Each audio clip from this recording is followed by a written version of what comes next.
Shema Israel.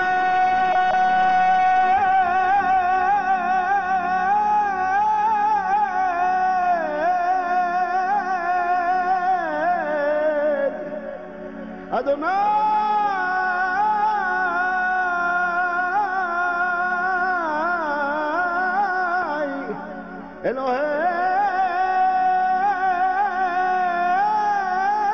Eloheinu Adonai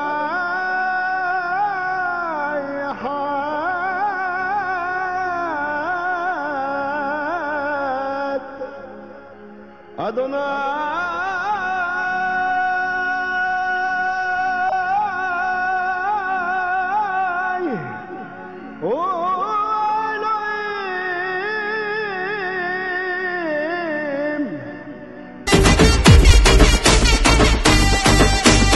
ആരാധന എന്റെ ആയുധം ആരാധന എന്റെ ജീവിതം ആരാധന എന്റെ ആയുധം ആരാധന എന്റെ ജീവിതം ആരാധിച്ചിടും ഞങ്ങൾ ആരാധിച്ചിടും ആരാധിച്ചു മറികടന്നിടും ആരാധിച്ചിടും ഞങ്ങൾ ആരാധിച്ചിടും ആരാധിച്ചു മറികടന്നിടും ആരാധിച്ചിടും ഞങ്ങൾ ആരാധിച്ചിടും കാനാനിൽ കാല് വെച്ച് സ്വന്തമാക്കിടും ആരാധിച്ചിടും സഭയായി ആരാധിച്ചിടും ദൂരമേ കണ്ടതെല്ലാം കയ്യിലെടുക്കും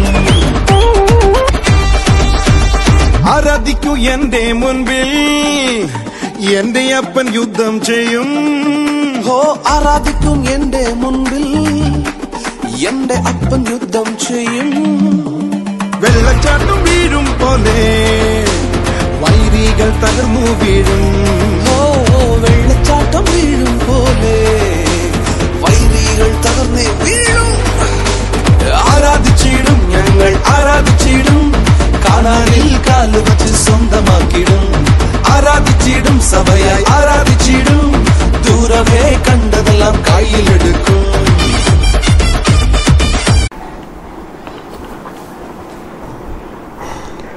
அப்படியே நம்ம முற்றிலுமாக நம்மளை அர்ப்பணித்தவர்களாக கர்த்தருடைய சமூகத்தில் நம்மை முற்றிலுமாக அர்ப்பணித்தவர்களாக ஷபாலாதா டாபா பாபா பாலாகா ராதா நாமா லாகாமானா தேங்க்யூ அப்பா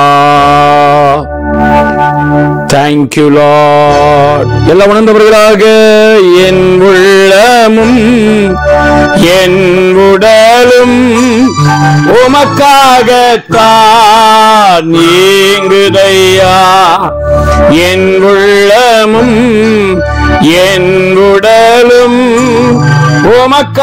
உமக்காகத்தான் ஏங்குதையா ஏங்குதையா உணர்ந்தவர்களாக என் தேவனே என் இயேசுவா உம்மையே நேசிக்கிறேன் என் தேவனே என் இயேசுவா உம்மையே நேசிக்கிறேன் உலகமெல்லாம் எல்லாருமாக மாயே சிபரகரா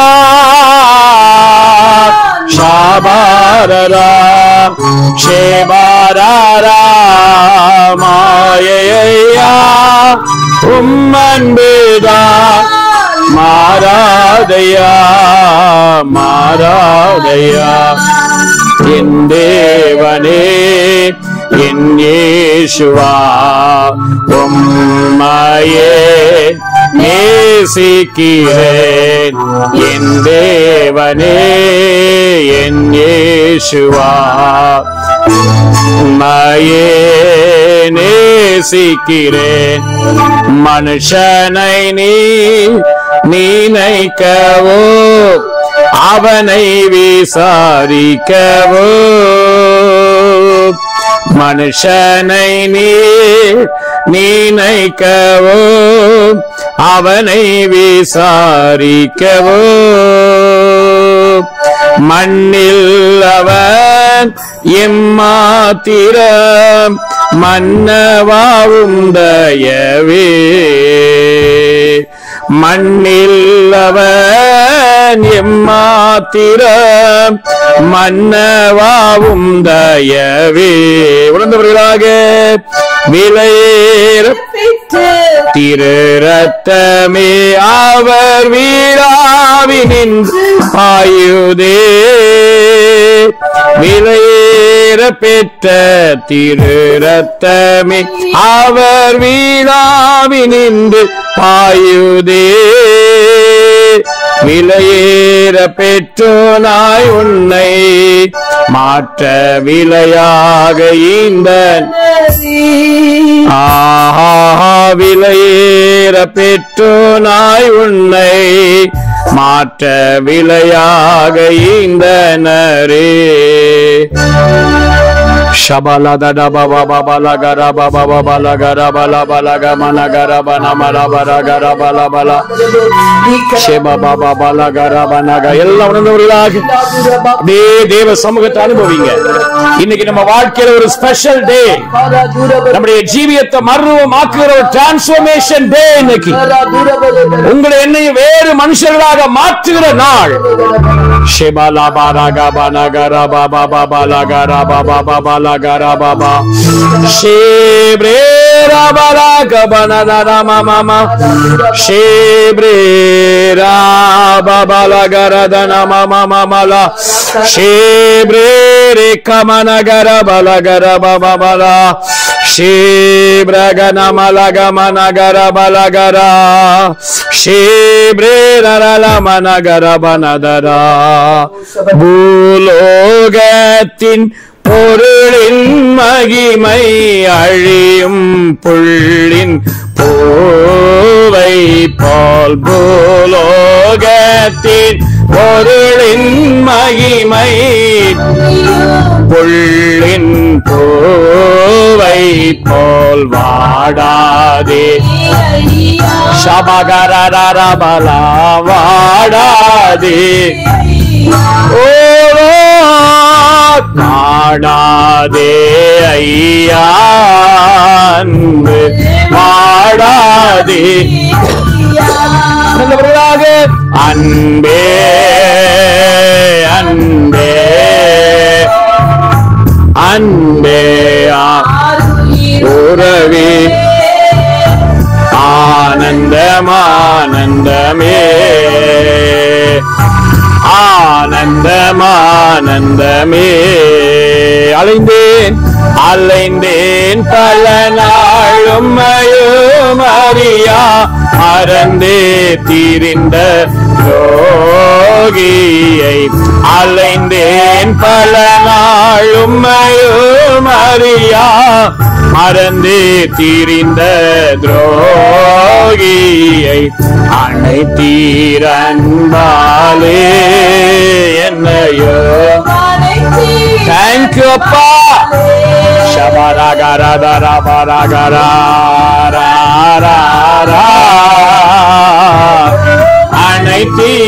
அனைத்தீரன்பாலே அன்பே அன்பே அன்பே ஆரோயிரோர Thank you Jesus. Oh ஆனந்தமானந்தமே மாமா மனாளா நின் பிரேமத்தாலே மாமா மனாளா நின் பிரேமத்தாலே நிறையுன்னே என் உள்ளமின் நேரம் நிறையுன்னே என் உள்ளமின் நேரம் அதிசயமே இயேசுவின் ஸ்நேகம் ஆனந்தமே ஆதின் தியானம் ஆனந்தமே ஆதின் தியானம் ஆழம் உயரம் ஈழம் வீதியில் ஆழம் உயரம் ஈழம் வீதியில் ஆர்க்கு கிரகிக்கான் இப்போவில் ஆர்க்கு கிரகிக்கான் ಮನಾಳ ನಿನ್ ಪ್ರೇಮ ತಾಳೆ ಮಾಮ ಮನಾಳ நின் பிரேமத்தாலே நிறையுன்னே என் உள்ளமின் நேரம் நிறையுன்னே என் உள்ளமின் நேரம் மாமா மனாளா நின் பிரேமத்தாலும் மாமா உங்க உள் காயத்தெல்லாம் ஆண்டவர் பார்த்துகிறார், சந்தோஷத்தால் நிரப்புகிறார். நீரேன் உள்ளமின் நேரம் நீரையுன்னேன் உள்ளமின் நேரம். இன்னொரு முறை கூட மாமா மனாளா நின் பிரேமத்தாலே மாமா மனாளா நின் பிரேமத்தாலே நீரையுன்னேன் உள்ளமின் நேரம் நீரையுன்னேன்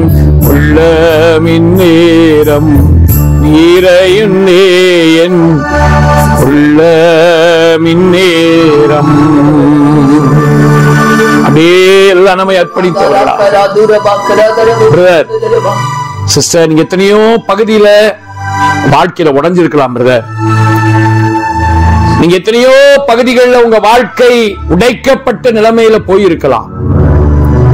உங்கள் அநேகம் பேர் ஒரு விதமான அழுகையின் பள்ளத்தாக்குல போய் நீங்க டிப்ரெஷனுக்குள்ள இருக்கிறத கர்த்தர் காண்பிக்கிறார். தேவ பிள்ளையே, வாழ்க்கையில் அநேக வேதனைகள் உன்னை அழுத்துகிறதை ஆண்டவர் காண்பிக்கிறார். வாழ்க்கையில ஏற்பட்டிருக்கிற அழுத்தங்களால நீங்க வாழ்க்கையில நிம்மதி இழந்து, சமாதானத்தை இழந்து, சந்தோஷத்தை இழந்து, என் வாழ்க்கையில ஏற்பட்ட இந்த மிஸ்டேக்ஸ்னால என்னுடைய வாழ்க்கையினுடைய காரியங்கள் எல்லாம் அப்செட் ஆயிருச்சு அப்படின்னு சொல்லக்கூடிய அளவுக்கு நீங்க யோசிக்கிறீங்கல்ல, நான் இன்னைக்கு பண்ண அந்த சின்ன மிஸ்டேக் இன்னைக்கு என் வாழ்க்கையில நிறைய காரியத்தை அப்செட் ஆக்கிருச்சு, இதுக்கு மேல என் வாழ்க்கை கட்டப்படுமா என்கிற கேள்வியோடு நீங்க இப்ப தேவ சமூகத்துல இந்த இணைப்புக்குள்ள வந்திருக்கீங்க. உங்களால அதனால சரியா ஜெபிக்க கூட உங்களுக்கு முடியல, நிறைய காரியத்தை விடுதலையோட செய்ய முடியல, அந்த மாதிரியான நிலைமை கூட தான் நீங்க இப்ப வந்திருக்கீங்க. ஆனா ஆண்டவர் உங்களை பார்த்து உங்களுக்காகவே அவர் பேசுகிறார். என் பிள்ளையே, உன் வாழ்க்கையில எதெல்லாம் அப்செட் ஆயிருக்கோ அந்த அப்செட் ஆன எல்லா காரியத்தை நான் ரீசெட் பண்ணுகிறேன். உன் வாழ்க்கையை நான் ஒரு நியூ பிகினிங் கூட கொண்டு வர்றேன். இதோ நான் புதிய காரியத்தை செய்கிறேன். முந்தினவர்களை நினைக்க வேண்டாம், பூர்வமானவர்களை சிந்திக்க வேண்டாம். இதோ உனக்காய் நான் புதிய காரியத்தை செய்கிறேன், அது இப்பொழுதே தோன்றும் என்று கர்த்தர் வாக்கு பண்ணுகிறார். ஷேப்ரா லேப்ரா கானா ஷேபே லாக்ரா பேத்ரஹா பேகனா ஷபாலரா. உங்க பெருமூச்சை கர்த்தர் கேட்டிருக்கிறார் சிஸ்டர். நீங்க கதர்ன அந்த கதறலை கர்த்தர் பார்த்திருக்கிறாரு. ஆண்டவர் பார்த்து உங்களுக்காக யாரையோ அனுப்பல, அவரே இறங்கி வந்திருக்கிறார். ஷேப்ரா நாக்ராபே நேகா பிரேகா சே பிரேகா தேப்ராகா ஷேப்ராகோ. உனக்கு முன்பாக இருக்கிற இந்த யோர்தானை பற்றி நீ கவலைப்படாத, யோர்தானை குறித்து நீ பயப்படாத. உனக்கு முன்பாக யோர்தான் போல தெரிகிற இந்த பிரச்சனையை நினைத்து இதை என்னால கடக்க முடியுமான்னு யோசிக்காத. கர்த்தர் சொல்றாரு, அன்னைக்கு உடன்படிக்கை பெட்டியை சுமக்கிற லேவியர் கால் வச்சாங்க, ஆனா இன்னைக்கு உடன்படிக்கை பெட்டியா இருக்கிற நானே, ஆசாரியரா இருக்கிற நானே உனக்கு முன்பாக கால் வைத்து விட்டேன். உன் பிரச்சனையில நீ கால் வைக்கிறதுக்கு முன்னாடியே நான் கால் வச்சிட்டேன். தைரியமா உன் காலை நீ வைப்பாயாக. அந்த யோர்தான் பிளந்து போகும்.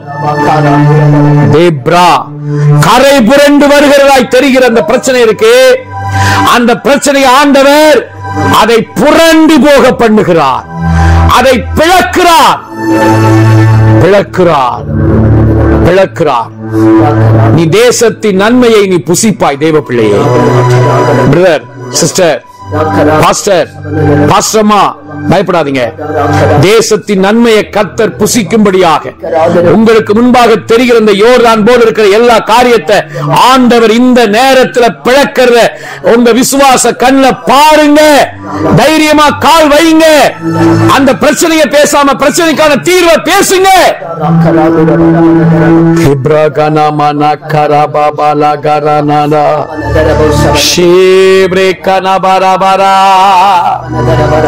Brera baba baba lagara baba nagara she te baba lagana she bere bera te bala bara bana bana kara baba mama lagara dada baba baba lagara. Thank you Lord, thank you Lord, thank you Lord, thank you Lord. அடிக்கடி சாவுதான் உங்க முடிவு. செத்தாதான் இந்த பிரச்சனைக்கு தீர்வு வரும். நான் செத்தாதான் இதுக்கு முடிவு வரும் நினைக்கிறீங்களா? ஐயா அம்மா, அந்த சத்தம் அது தேவனால வந்த சத்தம் இல்லைங்க. கர்த்தர் சொல்றாரு, உங்க காதுகள் அப்படி சத்தம் கேக்குது. ஆண்டவர் சொல்றாரு, அது பிசாசு உன்னை அதேரியப்படுத்துறதுக்கு, உங்களை வந்து பயமுறுத்தி உங்க முன்னேற்றத்தை தடுக்கிறதுக்காக அவனிடத்திலிருந்து வருகிற சத்தம் இது. கர்த்தர் நீங்க வாழணும்னு விரும்புறாரு. ஆண்டவர் நீங்க ஆளணும்னு விரும்புறாரு. நீங்க ஆளுகை செய்யணும் என்று விரும்புகிறார். நிச்சயமா உங்களுக்குரிய கானான், உங்களுக்குரிய வாக்குத்தத்தம், உங்களுக்குரிய அந்த தேசத்தின் நன்மை, உங்களுக்கான அந்த கட்டாத வீடு, வெட்டாத கிணறு ஆயத்தமா இருக்கு. தைரியமா யோர்தான்ல கால் வைங்க சிஸ்டர், தைரியமா யோர்தான்ல கால் வைங்க பிரதர். தீர்வு ஆண்டவர் இனிமேல் இல்ல, ஏற்கனவே ஆயத்தப்படுத்திட்டாரு.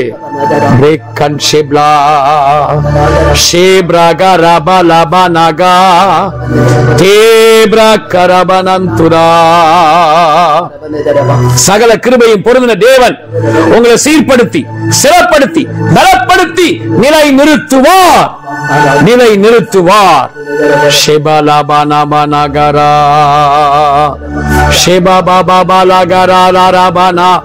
யோசேப்பு கனிதரின் செடியா இருந்தது போல தேவ பிள்ளையை நீ கனிதரின் செடி. நீ மதிலை தாண்டி படருவாய். உன்னை மனமடி வாக்கிருந்த வில் வீரருக்கு முன்பாக நீ நிமிர்ந்து நிற்பாய். உன் வில் உறுதியாய் நிற்கும் என்று கர்த்தர் சொல்லுகிறார்.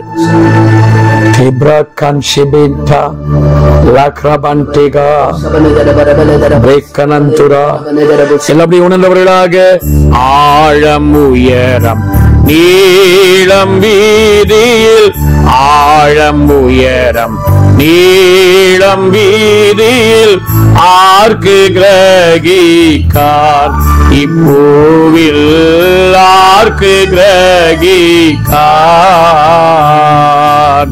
மாமா மனாளா நின் பிரேமத்தாலே, மாமா மனாளா நின் பிரேமத்தாலே நிறையுன்னேயன் உள்ள மின்னேரம், நிறையுன்னேயன் உள்ள மின்னே.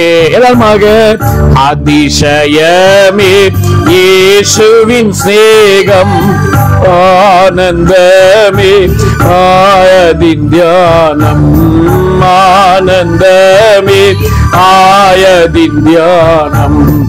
ஆழம் உயரம் நீளம் வீதியில், ஆழம் உயரம் நீளம் வீதியில் ஆர்க்கு கிரகிக்கார் இப்பூவில் ஆர்க்கு கிரகிக்கார். மாமா மனாளா நின் பிரேமத்தாலே, மாமா மனாளா நின் பிரேமத்தாலே நிறையுன்னேயன் உள்ள மின்னேரம், நிறையுன்னேயன் உள்ள மின்னே. கடைசியா மாமா மனாளா நின் பிரேமத்தாலே, மாமா மனாளா நின் பிரேமத்தாலே நிறையுன்னேயன் உள்ள உள்ள மின்னேரம் நீரையுன்னே என் உள்ள மின்னேரம். தேங்க்யூ அப்பா, தேங்க்யூ அப்பா. நேர கர்த்தருடைய வார்த்தையை கொடுக்கணும் தான்ப்பா நாங்க வந்தோம். ஆனா என்னன்னு தெரியல, பரிசுத்த ஆவியானவர் எங்களிலும் பலமாய் நீங்க மேற்கொண்டு யாருக்காக பேசுறீங்கன்னு எனக்கு தெரியாதுப்பா. நீங்க சொன்ன ஒரு வார்த்தை ஆகிலும் தரையில விழாதபடிக்கு அந்த வார்த்தைகள் அவங்க வாழ்க்கை நிறைவேறட்டும்ப்பா, நிறைவேறட்டும். இந்த இணைப்பில் இருக்கிற எல்லாரையும் நாங்க நேசிக்கிறோம். உங்களுக்குள்ள அந்த எல்லாரையும் நாங்க நேசிக்கிறோம். எல்லாருடைய வாழ்க்கையும் கட்டி எழுப்பப்படட்டும். எல்லாரும் சிறந்திருப்பார்களாக. எல்லாருடைய ஊழியங்களும் சிறந்திருக்கட்டும்ப்பா. மேல மேல ஹையர் ஹையர் வரட்டும்ப்பா, வரட்டும். Thank you Lord, thank you Lord. எல்லாருடைய குடும்பங்களும் செழித்திருக்கட்டும்ப்பா. எல்லாருடைய வாழ்க்கையில வியாதி இல்லாத ஒரு வாழ்க்கை வாழ அனுகிரகம் செய்யுங்கப்பா. உங்க தயவுள்ள கருத்துல ஒப்பு கொடுக்கிறோம். கர்த்தர் எங்களோடு பேசுங்க, உங்க வார்த்தையை அனுப்பி பேசுங்கப்பா, பேசுங்க. எங்கள் ஆண்டவர் இயேசுவானா அமர வைத்திருக்கிறார். சோ அப்ப என்ன தெரியுது, நம்முடைய தேவன் சூப்பர் நேச்சுரலா இயற்கைக்கு அப்பாற்பட்ட விதத்துல அவர் கிரியை செய்கிறவர் என்பதை நம்ம வாழ்க்கையில நம்ம அதை அனுபவிக்க முடியுது, நம்ம அதை பார்க்க முடியுது. சோ கர்த்தர் நல்லவர். நீங்கெல்லாம் இணைஞ்சிருக்கிற பெரிய சந்தோஷம். கர்த்தர் நம்மை ஆசீர்வதிப்பார், தேவன் நம்மை நடத்துவார். சரி, அப்ப இந்த நாட்கள்ல நம்ம நம்முடைய ஆவிக்குரிய யுத்தத்தை பற்றி நம்ம கர்த்தருடைய வார்த்தையை பேசிட்டு இருக்கோம். சொல்லுங்க சிஸ்டர். என்னங்க சிஸ்டர்?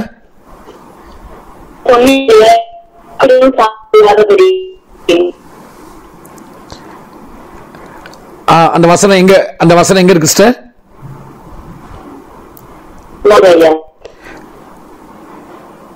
உங்க வாய்ஸ் பிரேக் ஆகுது பாருங்க சிஸ்டர், பிரேக் ஆகுது பாருங்க.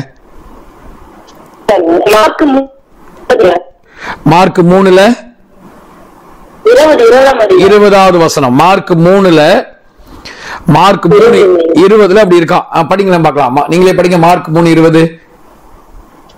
பின்பு போனார்கள். அங்கே அவர்கள்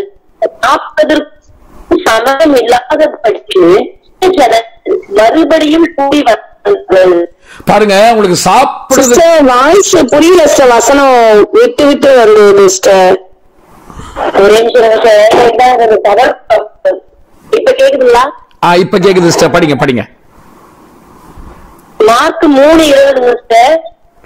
ஓகே, படிங்க சார், தெளிவா படிங்க ஒரு முறை. ஓகே ஓகே, இப்ப படிங்க சார், இப்ப தெளிவா இருக்கு. அங்கே அவர்கள் சாப்பிடுவதற்கும் சமயம் இல்லாதபடிக்கு அநேகர்கள் மறுபடியும் கூடி வந்தது. ஓகே, சாப்பிடுவதற்கும் சமயம் இல்லாத அளவுக்கு நம்ம ஆண்டவர் இயேசு ஒரு கட்டத்துல பிஸியா ஊழியம் செஞ்சிருக்கிறார். சோ கிறிஸ்து நமக்குள்ள இருக்கிறாரு. ஓகே, இயேசு எனக்குள்ள இருக்கிறார். அவர் மகிமையின் நம்பிக்கையா இருக்கிறார். Christ is in me, I am in Christ அப்படிங்கிறதான ஒரு வெளிப்பாடுக்குள்ள, அந்த சத்தியத்துக்குள்ள வரும்போது அவருக்கு எப்படியெல்லாம் சூழ்நிலைகள் ஊழியங்கள் அவர் செஞ்சாரோ அதே மாதிரி நம்மளையும் செய்ய வைப்பார். எதுவுமே நம்புறீங்க? ஆமென். யா, செய்ய வைப்பார். ஓகே, சோ அந்த ஒரு தெளிவோடு கூட நம்ம அப்படியே உள்ள போகலாம். சோ நம்முடைய ஆவிக்குரிய யுத்தத்தை பற்றி நம்ம படிச்சுட்டு இருக்கோம். யாத்திராகமம் 15ஆம் அதிகாரம் பாருங்க. நான் இன்னைக்கு தனம் அவங்க ஏற்கனவே இஸ்ரவேலின் ஜனமே எல்லாம் பாடி அவங்க எல்லாம் அழகா டங்ஸ்குள்ள கொண்டு போனதுனால நம்ம நேர கர்த்தருடைய வார்த்தைக்குள்ள போயிருவோம். ஒரு சின்ன ஒரு வர்ஷிப் பண்ணி அப்படியே கர்த்தருடைய வார்த்தைக்குள்ள போயிருவோம் தான் நான் உட்கார்ந்தேன். ஆனா ஆண்டவர் அப்படியே கொண்டு போயிட்டார். அது யாருக்காக கொண்டு போனா, நீங்க யார் ஜெபம் பண்ணிட்டு வந்தீங்கன்னு எனக்கு தெரியல. ஆனா ஆண்டவர் அவர் எப்பயுமே நம்ம அவர் கண்ட்ரோல்ல விட்டுறதுனால அவர் செய்யறது அவர் செய்யறார். ஓகே, சரி. யாத்திராகமம் 15:3 வாசிப்போம். கர்த்தரை யுத்தத்தில் வல்லவர், கர்த்தர் என்பது அவருடைய நாமம். அழகா சொல்லியிருக்கு பாருங்க, கர்த்தரே யுத்தத்தில் வல்லவர், கர்த்தர் என்பது அவருடைய நாமம். சோ ஹீப்ரூல ரொம்ப அழகா இருக்கு. யகவா ஈஷ் மில்காமா யகவா ஷெமு அப்படின்னு ரொம்ப அழகா அந்த வசனம் எபிரேயத்துல இருக்கு. அப்ப நம்ம ஆண்டவர், நான் திரும்ப திரும்ப உங்களுக்கு ஞாபகப்படுத்துற விஷயம், அவர் நமக்கு நல்லவராகவே இருக்கிறார். உங்களுக்கும் எனக்கும் நம்ம ஆராதிக்கிற நம்முடைய ஆண்டவர் நமக்கு எப்பயுமே நமக்கு அவர் நல்லவர். ஓகே, இயேசு நல்லவர். சோ உங்களுக்கு எனக்கும் அவர் நல்லவராகவே இருக்கிறார். ஆனா இந்த எதிராளி, நம்முடைய எதிராளியாகிய சாத்தான் இருக்கான் பாருங்க, அவனோடு யுத்தம் பண்ணும்போது அங்கே அவர் வல்லவராக இருக்கிறார். ஓகே, அங்க அவர் எப்படி இருக்காரு? அவர் வல்லவர். இதை மறந்துடக்கூடாது. சோ நமக்கு நல்லவர், பட் சாத்தானோடு யுத்தம் பண்ணும்போது அவர் வல்லவர். சோ இந்த யுத்தத்துல நம்முடைய ஆண்டவர் நம்மளை என்ன பண்ணி இருக்கிறாரு? அழைத்திருக்கிறார். எபேசியர் 6ஆம் அதிகாரம் 12ஆம் வசனம். ஏனெனில் மாம்சத்தோடும் ரத்தத்தோடும் அல்ல, துரைத்தனங்களோடும் அதிகாரங்களோடும் இப்பிரபஞ்சத்தின் அந்தகார லோகாதிபதிகளோடும் வான மண்டலங்களில் உள்ள பொல்லாத ஆவியின் சேனைகளோடும் நமக்கு போராட்டம் உண்டு. நமக்கு போராட்டம் உண்டு. அப்ப இந்த யுத்தத்துல ஆண்டவர் அவர் யுத்தம் பண்ணுகிறது மட்டும் இல்லாம மறுபடி பிறந்த தேவ பிள்ளைகளாகி அவருடைய பிள்ளைகளாக இருக்கிற நம்மளையும் இந்த யுத்தத்தில் அவர் அழைத்திருக்கிறார். இந்த யுத்தத்தை நம்ம இணைத்திருக்கிறார். வெறும் யுத்தத்தில் மட்டும் இல்ல, அவர் ஏற்கனவே பெற்றார் பாருங்க வெற்றி. சிலுவையில வெற்றி பெற்றாரே, அந்த வெற்றியிலையும் நம்மளை இணைச்சு வெற்றி பெற்றவர்களாகவே இந்த யுத்த களத்தில் இறங்க பண்ணி இருக்கிறார். இயேசு நமக்கு நல்லவர். உங்களுக்கும் எனக்கும் அவர் நல்லவர் மட்டும்தான். பட் எதிரியோடு இடைபடும் போது அவர் எப்படி இடைபடுறாரு? அப்படி சிங்கமா, ஓகே, கர்ஜிக்கிற முழங்கி கர்ஜிக்கிற சிங்கமாக வல்லவராக இடைபடுகிறார். சுரம தைரியமா சொல்லலாம், ஒன்று சேர்ந்து நாம் துதிப்போம், சாத்தானை மீதிப்போம், தேசத்தை சுதந்தரிப்போம். ஒன்று சேர்ந்து நாம் துதிப்போம், சாத்தானை மீதிப்போம், தேசத்தை சுதந்தரிப்போம். நம் இயேசு நல்லவர், எல்லாருமாக ஒரு போதும் கைவிடார், ஒரு நாளும் விலகிடார். ஒன்று சேர்ந்து நாம் துதிப்போம், சாத்தானை மீதிப்போம், தேசத்தை சுதந்தரிப்போம். ஒன்று சேர்ந்து நாம் துதிப்போம், சாத்தானை மீதிப்போம், தேசத்தை சுதந்தரிப்போம். சாத்தானோடு இடைபடும் போது அவர் நல்லவராகவே வல்லவராகவே இருக்கிறார். நம்மோடு இடைபடும் போது அவர் நல்லவர். ஆனால் இந்த சாத்தானோடு இடைபடும் போது அவர் வல்லவராக இடைபடுகிறார். இந்த யுத்தத்தில் நம்மளை இணைச்சு, யுத்தத்தில் இணைச்சது மட்டும் இல்ல, அவர் எடுத்த அந்த வெற்றியை நம்முடைய துவக்கமாக வைத்து, எப்படி இந்த எலியா யோர்தானை பிளந்து, ஓகே, யோர்தான்ல போய், அதாவது எரிகோ எங்கெல்லாம் போறாரு பாருங்க, பெத்தேலுக்கு போயிட்டு எங்கெல்லாம் போறாரு, பெத்தேல், கில்கால், எரிகோ, அப்புறம் யோர்தானுக்கு போறாரு இல்லையா? இடம் அப்படிதானே? நான் சொல்றது கரெக்டா? 2 ராஜாக்கள் 1ல இந்த எலியா டிராவல் பண்ண, அந்த எடுத்துக்கொள்ளப்படுறதுக்கு முன்னாடி எலியா டிராவல் பண்ண அந்த விதங்களை நீங்க பாருங்களேன்.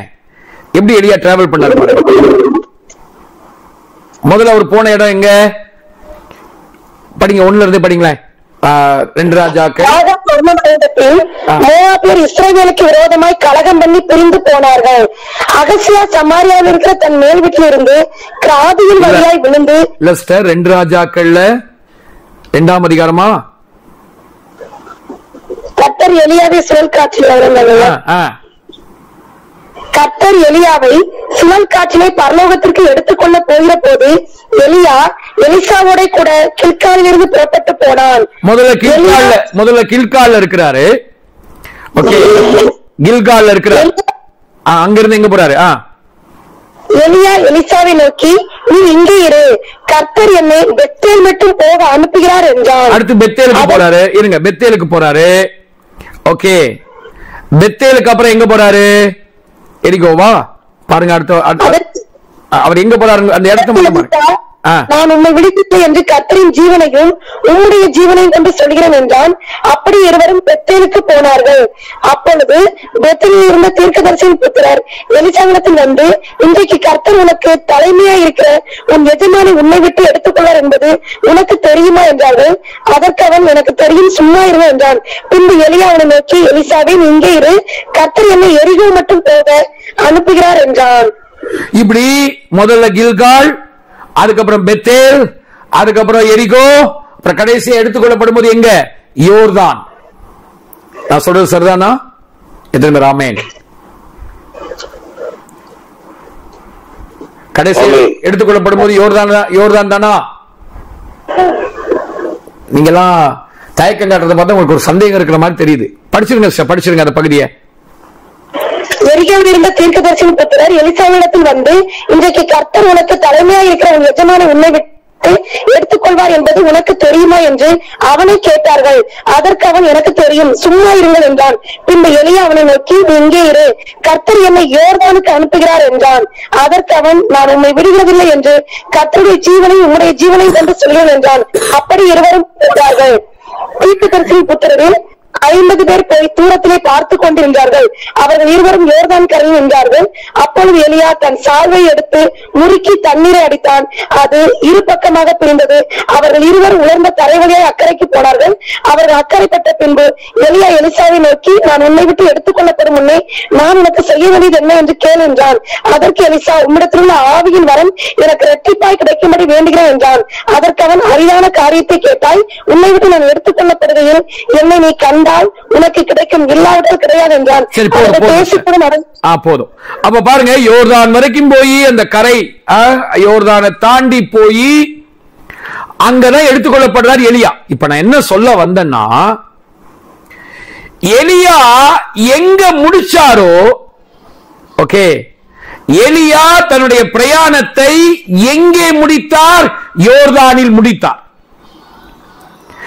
எலியா எங்கே முடித்தாரோ அங்க எலிசா தன் பிரயாணத்தை தொடங்குகிறார். எத்தனை பேருக்கு புரியுது? ஆமென். யா. சோ எலியா எங்கே முடித்தாரோ அங்க எலிசா தன் பிரயாணத்தை ஆரம்பிக்கிறார். இதே மாதிரிதான் நம்முடைய ஆண்டவர் இயேசு யெஷுவா எங்கே முடித்தார்? அவர் தோல்வியில முடிக்கல, அவர் வெற்றியில் முடித்தார். ஓகே, சிலுவையில எல்லாம் முடிந்தது அப்படின்னு என்ன அர்த்தம்? மனுக்குலத்துக்காக செய்ய வேண்டிய காரியத்தை எல்லாம் செய்து முடிந்தது. சாத்தானை அடி அடி அடின்னு அடிச்சு அவனை கீழே தள்ளி அவன் கையில் இருக்கிற அதிகாரத்தை எல்லாம் பறிச்சு எடுத்து மனுக்குலத்துக்கு கொடுக்க வேண்டிய அந்த வேலை செய்து முடித்தாயிற்று. எல்லாம் முடிந்தது. வெற்றியின் குரல். அந்த குரலை எழுப்பினவராக தான் இயேசு, பிதாவே உமது கைகளின் ஆவியை ஒப்புவிக்கிறேன் சொல்லி அவர் மரித்து அடக்கம் பண்ணப்பட்டு உயிர் தெழுந்து அவர் பரமேறி போறாரு. கைகளை உயர்த்திக்கிட்டே போறார். கைகளை உயர்த்தி ஆசீர்வதிச்சுக்கிட்டே போறார் மேல. ஓகே, அங்க தெளிவா போட்டிருக்கோம். லூக்கால நீங்க பாத்தீங்கன்னா கடைசி அதிகாரத்துல அவர் பெத்தானியா வரைக்கும் போய் அவர் தன்னுடைய கைகளை உயர்த்தி 50 நினைக்கிறேன், லூக்கா 24 50. பின்பு அவர் பெத்தானியா வரைக்கும் அவர்களை அழைத்துக் கொண்டு போய் தம்முடைய கைகளை உயர்த்தி அவர்களை ஆசீர்வதித்தார். அவர்களை ஆசீர்வதிக்கையில் அவர்களை விட்டு பிரிந்து பரலோகத்துக்கு எடுத்துக் கொள்ளப்பட்டார். பாருங்க, ஆசீர்வதிச்சுக்கிட்டு இருக்கும் போதே, கையை உயர்த்தி ஆசீர்வதிச்சுக்கிட்டு இருக்கும் போதே எடுத்துக்கொள்ளப்பட்டாராம். அப்படின்னா என்ன அர்த்தம்? அவர் எங்கே முடித்தாரோ அங்க நம்முடைய வாழ்க்கைய தொடங்க வைத்திருக்கிறார்.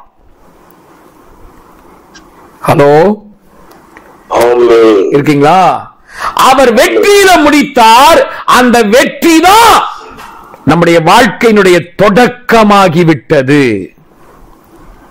சோ யுத்தத்துல நீங்களும் நானும் வெறும் யுத்தம் பண்றவங்களா மட்டும் நம்மளை அழைக்கல, நம்மை வெற்றி பெற்றவர்களாகவே நம்முடைய தெய்வம் நம்மை அழைத்திருக்கிறார்.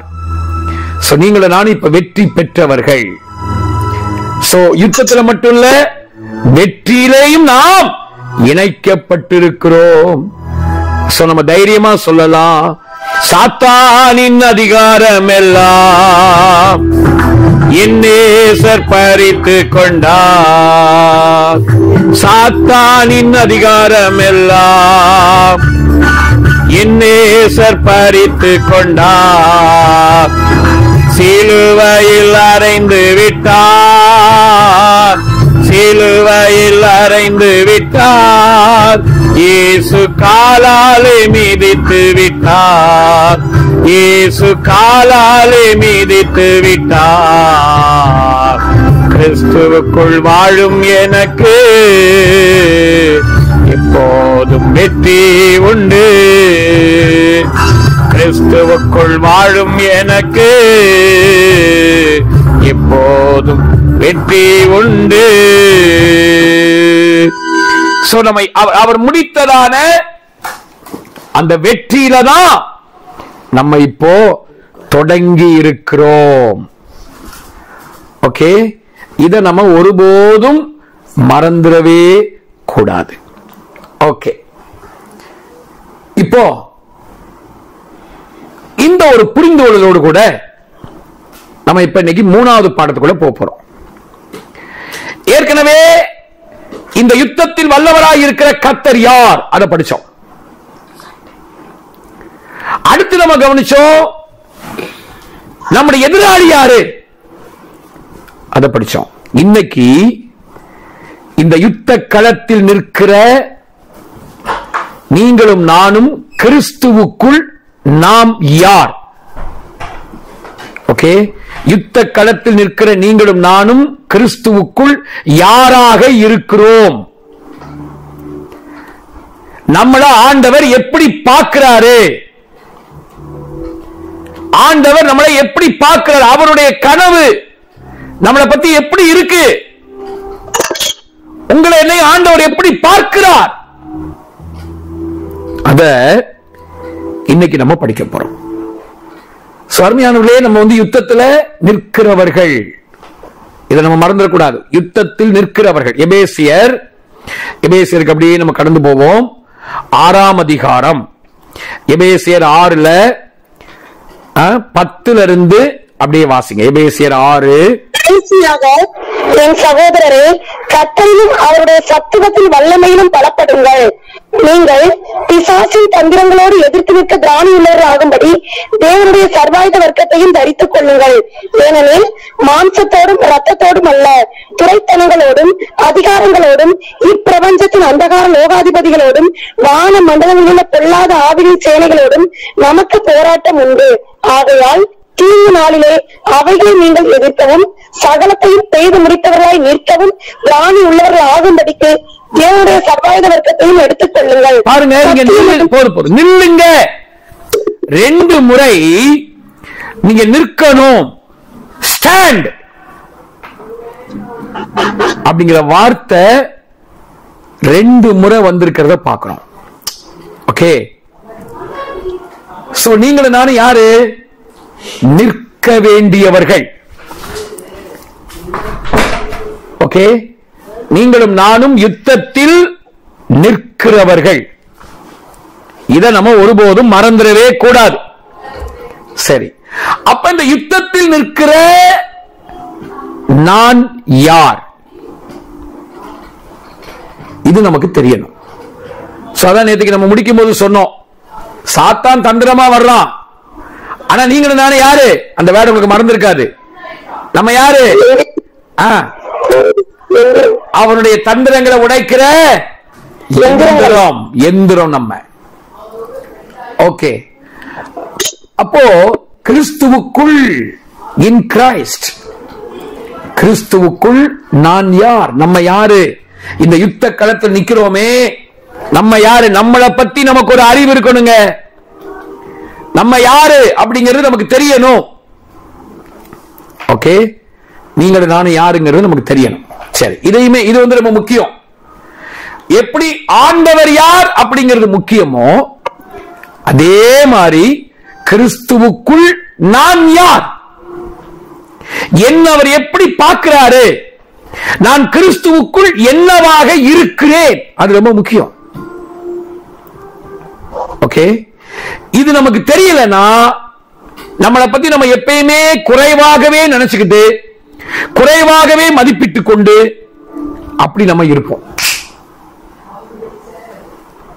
சோ கிறிஸ்துவுக்குள் நான் யார் அப்படிங்கிறது நமக்கு தெரியணும்.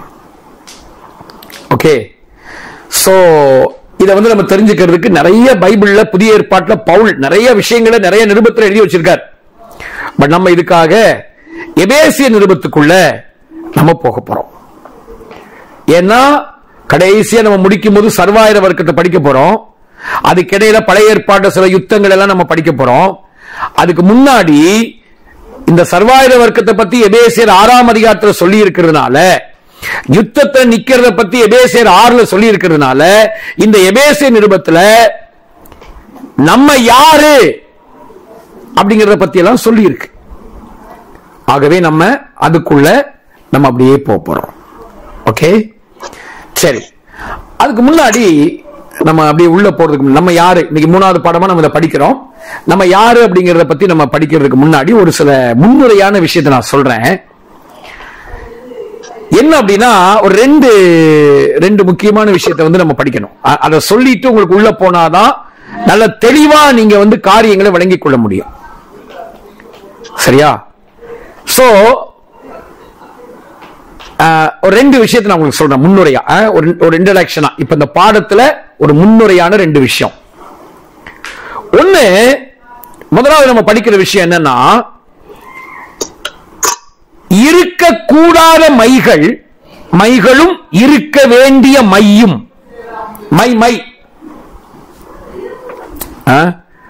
மை போட்டு மைக்கிட்டாங்கயா அப்படின்னு சொல்றாங்க இல்லையா, அந்த மாதிரி நம்ம வாழ்க்கையில இருக்கக்கூடாத மைகளும் இருக்க வேண்டிய மையும், இதை நம்ம பார்க்க போறோம். இது வந்து முன்னுரையா. அடுத்து 2வதா, கிருபையா கிரியையா, எல்லாரும் சொல்லுங்க.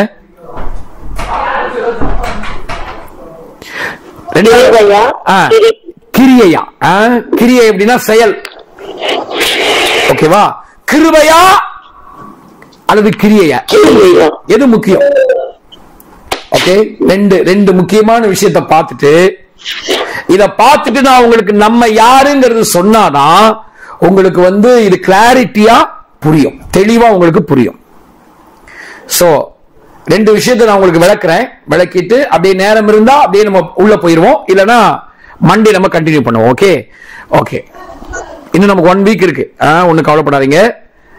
கர்த்தருக்கு இஷ்டமான அடுத்த வாரத்துல மட்டும் கொஞ்சம் எபிரேய கிளாஸ கூட கொஞ்சம் ஒரு வாரம் நம்ம நிறுத்திட்டு எல்லா நாளுமே நம்ம இதுக்குள்ள போயிட நம்ம பார்க்கலாம். ஓகே, அது நான் உங்களுக்கு அது எப்படின்னு சொல்றேன். ஓகே, 2 விஷயத்தை நம்ம பார்க்க போறோம். என்ன சொல்லுங்க? நம்பர் 1, இருக்கக்கூடாத மைகளும் இருக்க வேண்டிய மையும். கிருபையா கிரியையா. ஓகே, கிருபையா கிரியையா. சரி, முதலாவது இந்த கிறிஸ்துவுக்குள்ள இந்த யுத்தத்துல நிக்கிற நான் யாரு அப்படிங்கிறது எனக்கு தெரியணும். நீங்க யாருங்கிறது உங்களுக்கு தெரியணும். நாம் யார் அப்படிங்கிறது நமக்கு தெரியறதுக்கு முன்னாடி நம்ம வாழ்க்கையில இருக்கக்கூடாத மைகள், இருக்க வேண்டிய மை, இது நமக்கு தெரியணும்.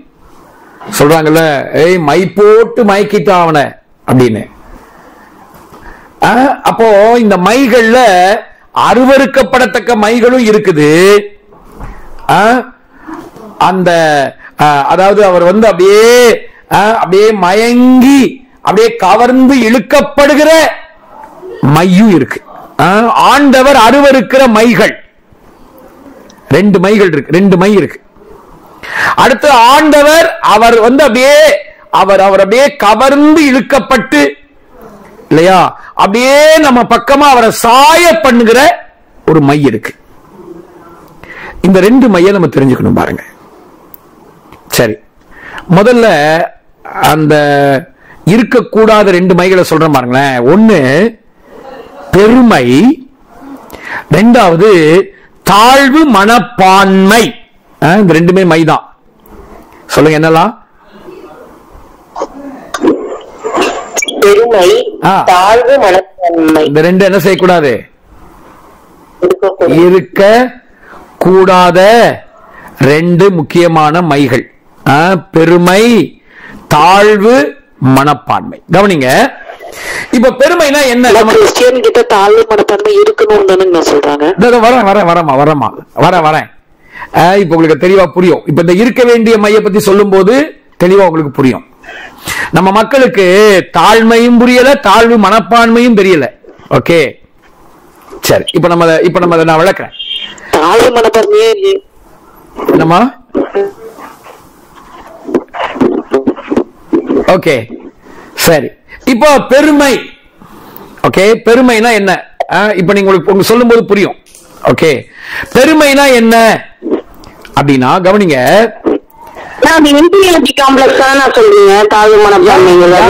அது இருக்கக்கூடாது. அதான் நான் விளக்குறேன் அது என்ன. இப்ப நம்ம ஆவிக்குரிய வாழ்க்கையில அது என்ன அப்படிங்கறத விளக்குறேன். ஓகே, கவனிங்க. பெருமைனா என்ன அப்படிங்கறத நான் சொல்றேன் பாருங்களேன்.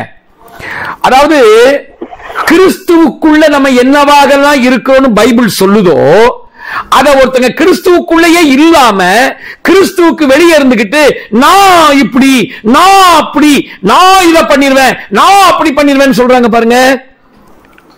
அதுக்கு பேர் தான் பெருமை. ஓகே, கிறிஸ்துவுக்குள்ள இல்ல, நம்ம கிறிஸ்துவுக்குள்ள இருக்கிறோங்கிறதே தெரியல. அப்படி இருக்கிறோங்கிறது தெரியாம கிறிஸ்துவுக்கு வெளியே இருந்துகிட்டு நான் புது சிருஷ்டி, நான் நீதிமான், நான் பரிசுத்தவான், நான் வந்து வெற்றி பெற்றுவேன், நான் ஜெயிச்சிருவையா, எனக்கு நம்பிக்கை இருக்குங்க. அங்க கிறிஸ்துவ கொண்டு வரவே மாட்டாங்க. கிறிஸ்தவங்களா இருந்துகிட்டு இயேசுவை அங்க முன்ன வைக்காம, இயேசுவை முன்னே வைக்காம நான் ஜெயிச்சிருவேன், நான் ஒரு கை பாத்துருவேன், நான் நீதிமானுங்க, நான் வந்து புது சிஷ்டி ஆயிட்டேங்க, இப்படி நான் சொல்லி கிறிஸ்துவுக்குள்ள நம்ம என்னவாக இருக்கிறோம் அப்படின்னு வேதம் சொல்லுதோ அத வந்து கிறிஸ்துவுக்கு வெளியே இருந்துகிட்டு கிறிஸ்துவை சொல்லாமல், கிறிஸ்துவை மையப்படுத்தாமல் அவைகளெல்லாம் நான் இப்படி இருக்கிறேன்னு சொன்னா அதுக்கு பேரு பெருமை. புரியுதா? ஆமென். யாருடைய மைக்கும் ஆன்ல இருக்கு பாருங்க. உங்க மைக் யாருடைய மைக்கும் ஆன்ல இருக்கு பாருங்க. Okay okay okay. யாரு நீங்க உங்க மைக் கொஞ்சம் மியூட் பண்ணிக்கோங்க. ஓகே, தெரியாம கூட ஆன் ஆயிருக்கலாம். ஓகே, சரி. அப்போ கிறிஸ்துவுக்குள்ள நம்ம யாராக இருக்கிறோம்னு வேதம் சொல்லுதோ அதெல்லாம் கிறிஸ்துவுக்கு வெளியே இருந்துகிட்டு பாக்குறது. இப்ப உதாரணமா பைபிள் சொல்லப்பட்டிருக்கு கிறிஸ்துவுக்குள் பரிசுத்தமாக்கப்பட்டவர்கள் அப்படின்னு இருக்கு. அங்க கிறிஸ்துவையே கொண்டு வராம நான் பரிசுத்தமாக்கப்பட்டுட்டேன், நான் வந்து ஒரு ஈயரும்பு கூட நான் துரோகம் பண்ணது இல்ல, நாங்க வந்து எதுலயுமே நாங்க குறை கிடையாது, நாங்க பரிசுத்தவான்கள் அப்படின்னா பேசுறாங்க பாருங்க. எப்ப பார்த்தாலும் பரிசுத்தவான்கள் பரிசுத்தவான் இயேசுவை சொல்லாமலேயே நாங்கள் பரிசுத்தவான்கள் அப்படின்னா சொல்றாங்க பாருங்க. இதுக்கு பேரு பெருமை. இது நம்ம வாழ்க்கையில இருக்க கூடாத மை. சரி, அடுத்து தாழ்வு மனப்பான்மைனா என்ன? கவனிங்க, ரொம்ப முக்கியம். தாழ்வு மனப்பான்மைனா என்ன அப்படின்னா இப்போ கிறிஸ்துவுக்குள்ள ஆண்டவர் நம்மளை எப்படி எல்லாம் பார்க்கிறாரு அப்படின்னு இப்ப நமக்கு தெரியுது. அதே மாதிரி நீயும் ஒன்ன பாரு, அவருக்குள்ள இருந்துகிட்டு நீ ஒன்ன அப்படி பாரு அப்படின்னு நம்ம சொல்றோம். இது உங்களுக்கு தெளிவா தெரியுது. தெரிஞ்சுமே கிறிஸ்துவுக்குள்ள இருந்துகிட்டு நான் ஒரு பூச்சி, நான் ஒரு புழு, நான் ஒரு கழுத, நான் ஒரு நாயி, நான் ஒரு பேயி அப்படின்னு சொல்லிட்டு இருந்தா அதுக்கு பேர் என்னது? தாழ்வு மனப்பான்மை. புரியுதா கார்த்திகா? கார்த்திகா புரிஞ்சிச்சா?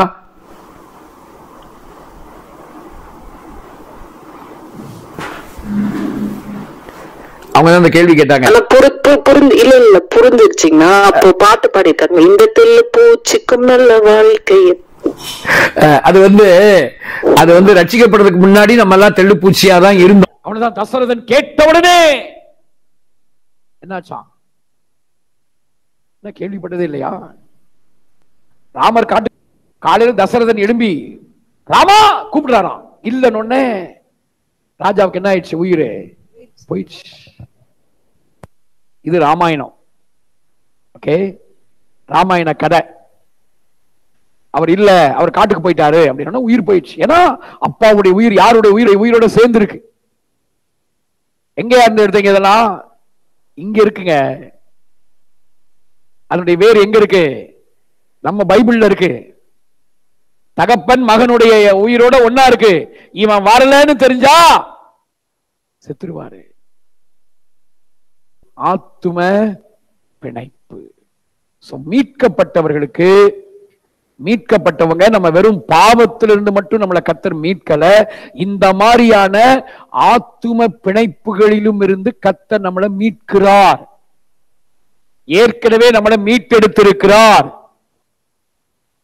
நீங்களும் நானும் ஏற்கனவே மீட்கப்பட்டிருக்கிறோம். நம்ம அடிமைகள் இல்லை. அப்ப நான் உனக்கு அடிமை இல்லை அப்படின்னு நம்ம யாரையும் நேசிக்காம விடக்கூடாது. எல்லாரையும் நேசிக்கணும். கிறிஸ்துவுக்குள்ள கணவன் மனைவி நேசிக்கணும், எல்லாம் செய்யணும், எல்லாம் பண்ணணும். பண்றது அந்த பிணைப்புக்குள்ள போயிடக்கூடாது. ஓகே, சரி. இதை நம்ம இங்க படிக்கிறோம். ரெண்டாவது, அந்த கொலேசியர் 1:13 இருளின் அதிகாரத்தில் நின்று நம்மை நம்ம யாரு? மீட்கப்பட்டவர்கள் மாத்திரமல்ல, இரண்டாவது நாம் யார்?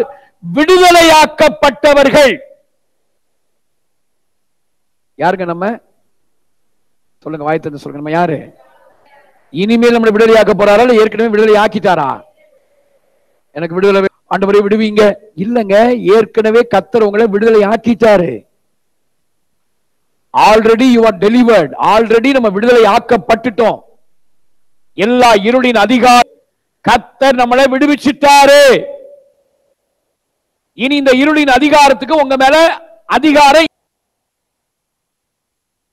1 யோவான் 2:11 இந்த இருளின் அதிகாரம் இருந்துச்சுன்னு வைங்களேன், என்ன நடக்கும்? தன் சகோதரனை பகைக்கிறவன் இருளிலே இருந்து இருளிலே நடக்கிறான். கவனிங்க, இருள் இருளுக்கும் சகோதர பகைக்கும் சம்பந்தம் இருக்கு. அப்ப இருளின் அதிகாரத்திலிருந்து ஆண்டவர் நம்மளை விடுதலையாக்கி இருக்கிறார்னா என்ன அர்த்தம்?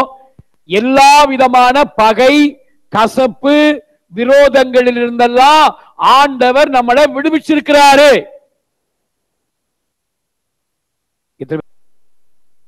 உண்மையா ஆண்டவரால விடுதலையாக்கப்பட்டவங்க வாழ்க்கையில யார் மேலையும் என்ன இருக்காது? பகை, கசப்பு, விரோதங்கள் இருக்காது.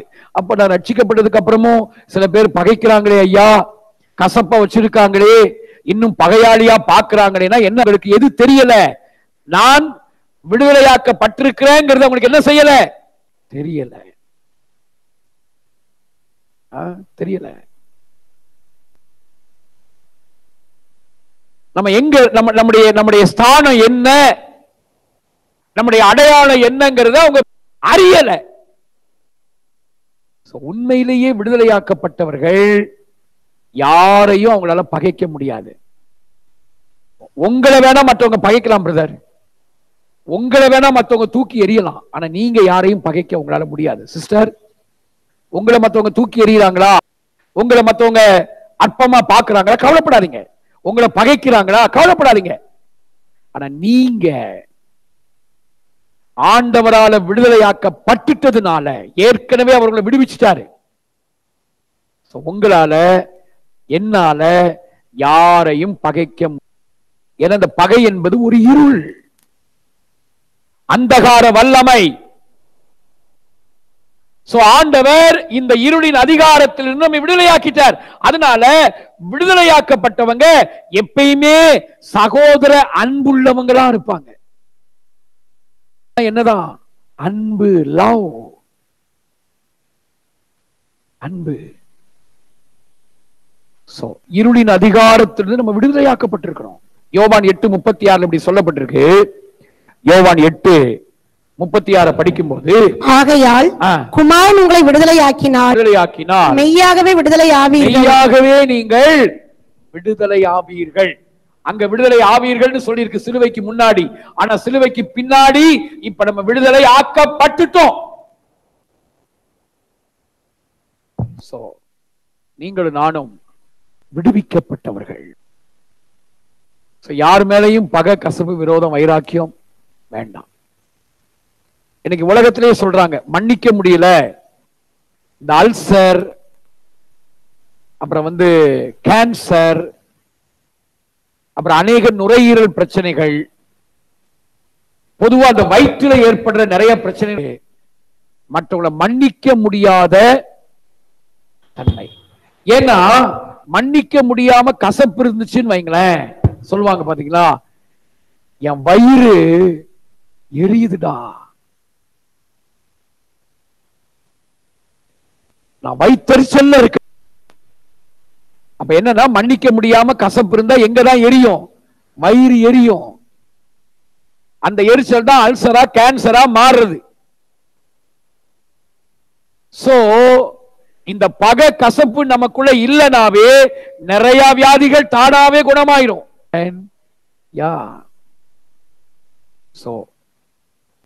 நான் விடுதலையாக்கப்பட்டுட்டேன் அப்படிங்கறது நீங்க பார்க்க ஆரம்பிச்சிட்டீங்கன்னா உங்களால யாரையும் பகைக்க முடியாது. சிஸ்டர், பிரதர், உங்களால யாரையும் பகைக்க, மற்றவங்க உங்களை பகைக்கலாம்,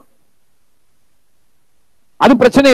ஆனா நீங்க யாரையும் பகைக்க மாட்டீங்க. நமக்குள்ள அன்புதான் வெளிப்படும்.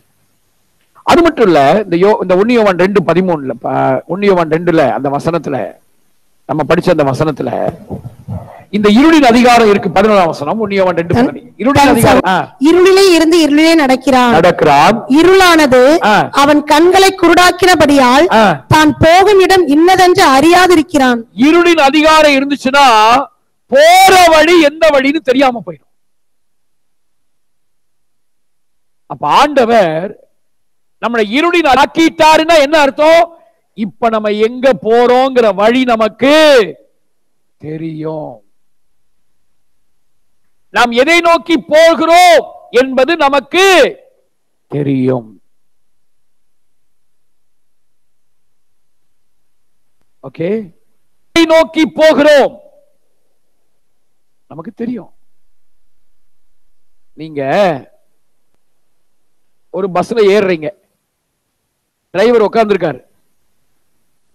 பஸ் போகுமாங்க? ஆமாங்க போகுங்க. இன்ஜின் ஸ்டார்ட் ஆகி நிக்குது.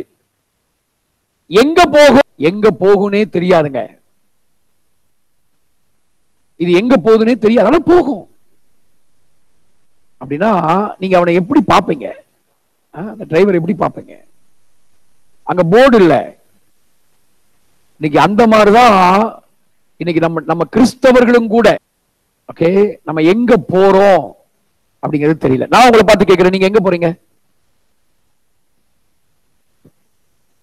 சொல்லுங்க, நீங்க எங்க போறீங்க? நம்ம எல்லாம் எங்க போறோம்?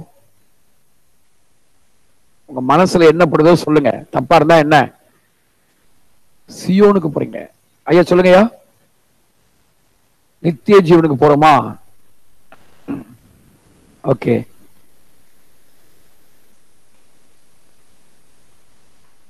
சரி. நித்திய ஜீவன் ஆல்ரெடி நமக்கு இங்கேயே கிடைச்சி. யோவான் 17:3 ஒன்றான மெய்தேவனாகிய உம்மையும் நீர் அனுப்பினவராகிய இயேசு கிறிஸ்துவை அவர் அறிய அறிய நமக்கு என்ன இந்த பூமியில என்ன வந்துகிட்டு இருக்கு? நித்திய ஜீவன் வந்துகிட்டே இருக்கு. அப்ப நம்ம எங்க போறோம்? வெறும் பரலோகம் போறேன் அப்படின்னு நீங்க சொல்வீங்கன்னா அது எப்படி இருக்குன்னா, ஒரு பஸ்ல ஏறி எண்ணூருக்கு போறேன் அப்படின்னு, அதாவது எண்ணூருக்கு போறோம்னு நம்ம பஸ்ல ஏறிட்டு இந்த தாளங்குப்பத்துல இறங்கணும்னா எப்படியோ அந்த மாதிரிதான். அப்பாட்ட போறேன். அப்பா வீடு கூட இல்ல, அப்பா வீட்டுக்கு தான் போறோம், அப்பா கிட்ட போறோம். ஓகே, அந்த அண்டர்ஸ்டாண்டிங் நமக்கு ரொம்ப முக்கியம். இன்னைக்கு அப்பாட்ட போறேன், பிதாட்ட நான் போறேன் அப்படிங்கிறது தெரியாதனாலதான் இன்னைக்கு என்ன சொல்றாங்க, தங்க வீடு. அப்பாலாம் முக்கியம் இல்ல, அங்க போனா கீழே என்ன இருக்கு? தங்கம். அங்க மட்டும் இல்லைங்க, இங்கேயுமே தங்கம் எங்கதான் இருக்கு? நம்ம காலு கீழே தான் இருக்கு. பரலோகம் போய் அங்க மட்டும் இல்ல, இங்கேயே ஆண்டவர் தங்கத்தை எங்கதான் வச்சிருக்காரு?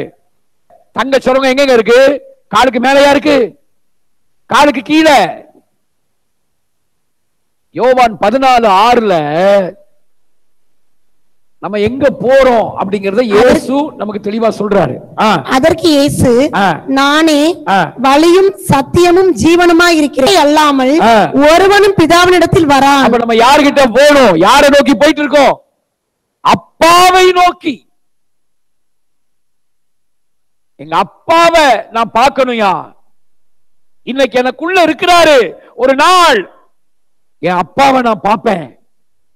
சுத்தாவியானவர் எங்க அம்மாவை நான் பார்ப்பேன்.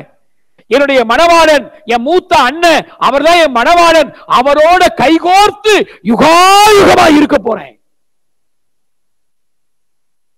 இதுதான் நம்முடைய கற்பனையா இருக்கணுமே ஒழிய, இந்த பரலோகங்கிறத ஒரு இடமா நினைச்சு நீங்க அப்படி நீங்க.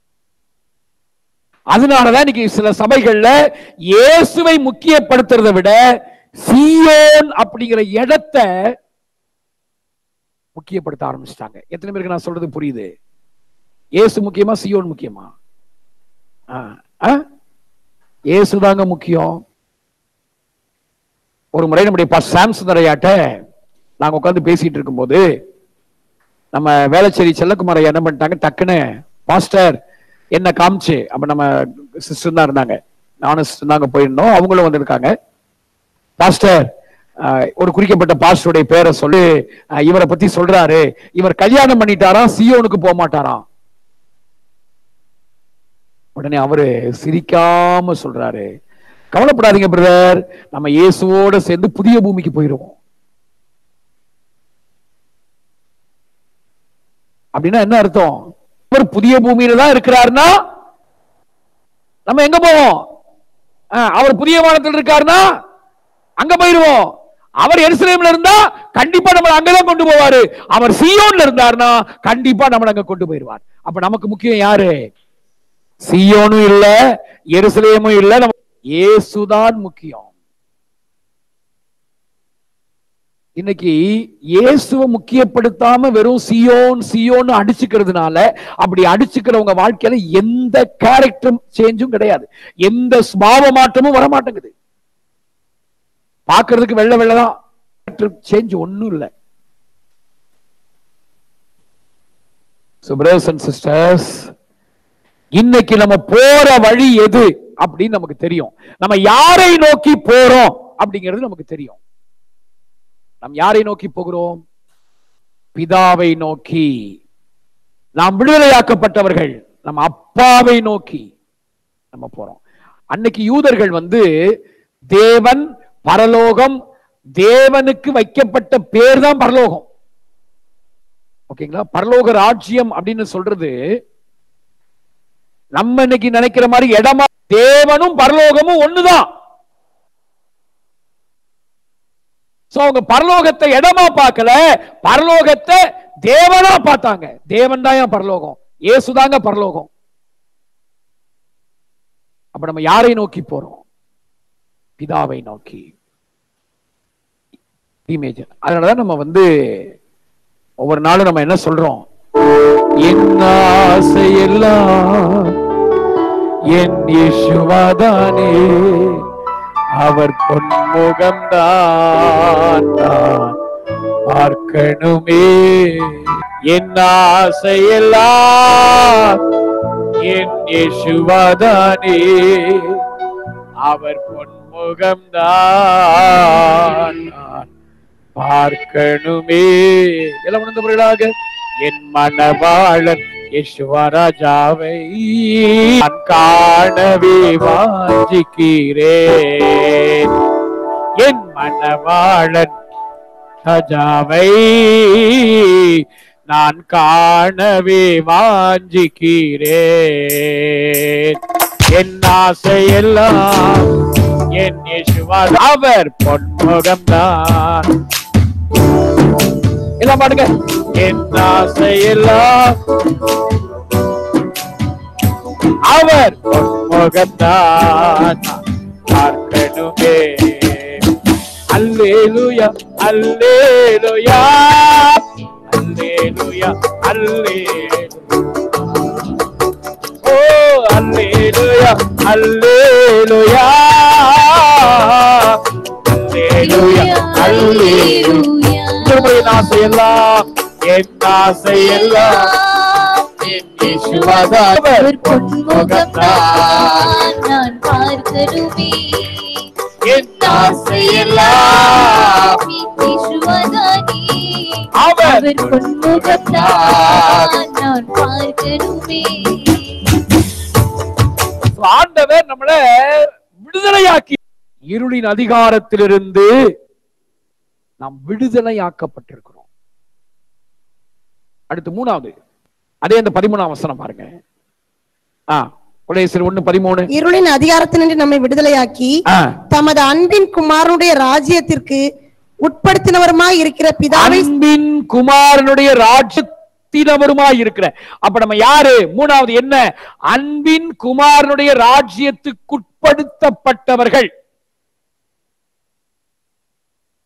மூணாவது நம்ம யாரு?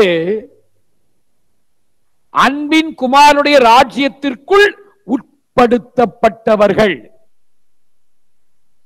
இன்னைக்கு நீங்களும் நானும் தேவ ராஜ்யத்துக்கு வெளியே இல்ல, இந்த அன்பின் குமாரனுடைய ராஜ்யத்துக்கு உள்ள இருக்கிறோம். எப்படி இப்ப இந்திய கவர்மெண்ட்டுக்கு உள்ள நம்ம இருக்கோம் பாருங்க. இந்த தேசத்துடைய எல்லையில பாதுகாப்பு படையெல்லாம் நிறுத்தி வைக்கப்பட்டிருக்கு. எதிரிகள் வந்தா அவங்க அதை பாத்துக்கிறாங்க. நம்ம இப்போ இந்த நாட்டுக்கு உள்ள இருக்கிறோம். அந்த மாதிரி இன்னைக்கு நம்ம எங்க இருக்கோம்? குமாரனுடைய ராஜ்யத்துக்கு உள்ள நம்ம உள்ள இருக்கிறோம், வெளியே இல்ல, உள்ள. அன்பின் குமாரனுடைய ராஜ்யத்துக்கு உள்ள வச்சிருக்காரு நம்மள. அதனால எதிரி நம்ம கிட்ட வர முடியாதுங்க.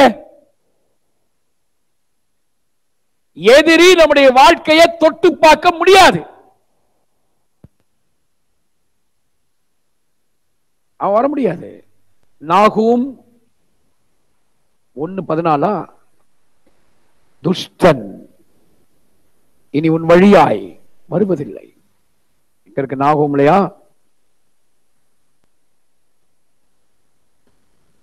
நாகூம் 1:15. நாகூம் 1:15. சமாதானத்தை கூறுகிற சுவிசேஷகனுடைய கால்கள் மலைகளின் மேல் வருகிறது. யூதாவே யூதாவே, உன் பண்டிகைகளை உன் பொருத்தனைகளை செலுத்து.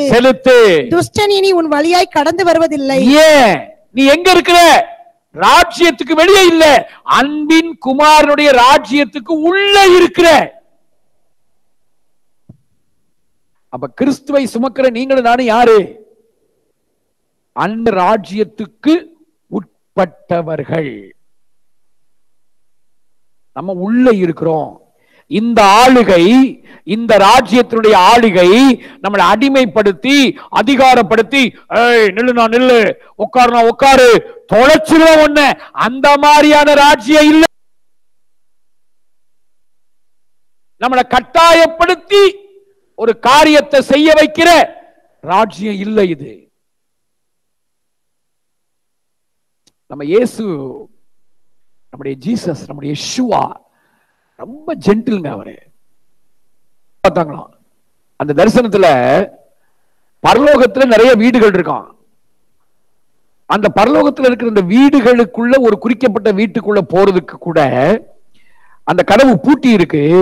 இயேசு என்ன செய்யறாராம்? கதவை தட்டுறாரு. இப்ப நமக்கு ரொம்ப தெரிஞ்சவங்களா இருந்தா கூட கதவு பூட்டி இருக்குன்னு வைங்களேன், எது ஜென்டில்னஸ் தெரியுமா? கதவை திறந்துட்டு போறது இல்ல, என்ன செய்யணும்? கதவை தட்டணும். கதவை தட்டணும். அவங்க திறந்த, அது ஒரு மிகப்பெரிய ஜென்டில்னஸ். பாருங்க, பரலோகத்துல அவர் வீடுங்க, அது அவருடைய இடம், எல்லாமே அவருது. ஆனா அங்க கூட கதவை அவர் தட்டுறாரு. அவங்க திறக்கிறாங்க, உள்ள போறாரு. அந்த மாதிரி ஒரு தரிசனத்தை ஆண்டவர் காமிச்சாராம். அப்படின்னா என்ன? ரோகத்துல கூட நான் இப்படிதான் இருக்கேன், நீ நினைக்கிற மாதிரி நான் ஓகே என் இடத்துக்கு வந்துட்டேன், பரலோகத்துக்கு வந்துட்டேன். இந்த பூமி அவர் இடம் தான். ஓகே, பூமி பரலோகம் எல்லாமே அவருடைய இடம் தான். அதனால நீ அங்க வந்துட்ட, அதனால நான் தான் இங்க, நான் என்ன வேணாலும் பண்ணுவேன், அப்படி இல்ல. அவருடைய ராஜ்யமே அன்பின் ஆளுகையினால நிறைந்த ராஜ்யம். அப்ப இந்த ராஜ்யத்துக்கு உட்பட்டிருக்கிற எல்லாருக்குள்ளேயுமே எது பொங்கி வழியும் தெரியுமா? வம்பு இல்ல, அன்பு. என்ன இல்ல? அதே மாதிரி அம்பு இல்ல. நிறைய பேருடைய வார்த்தையில அநேக நேரங்கள்ல அன்பு வர்றதுக்கு பதிலா என்ன வருது? அம்பு. அம்பு. சோ நமக்குள்ள அம்பு வரக்கூடாது, அன்பு வரணும். அன்பு. பாருங்க, பழைய காலத்துல ஒரு பாட்டுல அன்பு என்னும் நல்ல தேன் குழந்தை அப்படி ஒரு பாட்டு இருக்கு. அன்பை தேன் குழந்தைன்னு சொல்லி ஒப்பிடுறாங்க அந்த காலத்துல. ஓகே, சோ நமக்குள்ள இருந்து வம்பு வர வேண்டாம், அம்பு வர வேண்டாம். எது? அன்பு. இந்த அன்பு தானா நமக்கு வராது. இந்த அன்பை யார் தான் நமக்குள்ள ஊற்றுறது?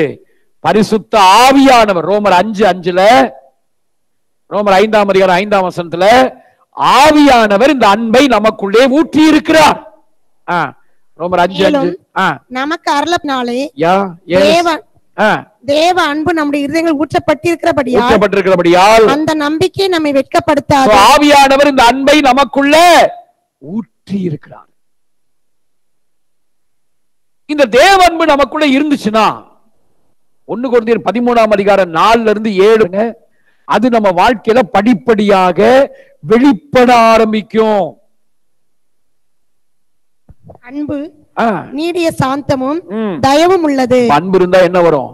நீடிய சாந்தம். அன்பு இருந்தா நமக்குள்ள என்ன இருக்கும்? தயவு இருக்கும். அன்புக்கு பொறாமை வராது, பொறாமை வராது. அன்பு தன்னை புகழாது, தன்னையே புகழாது. நான் இப்படி, நான் அப்படி, நான் இதை பண்ணுவேன், நான் அதை பண்ணுவேன், இப்படி புகழாது. இருமாப்பா இராது, இருமாப்பா இராது. அயோக்கியமானதை செய்யாது, அயோக்கியமானது தவறான காரியங்களை செய்யாது. தற்பொழிவை நாடாது, தற்பொழணும். மத்தவங்க எப்ப பார்த்தாலும் என்ன புகழ்ந்து பேசணும்னு அது விரும்பாது.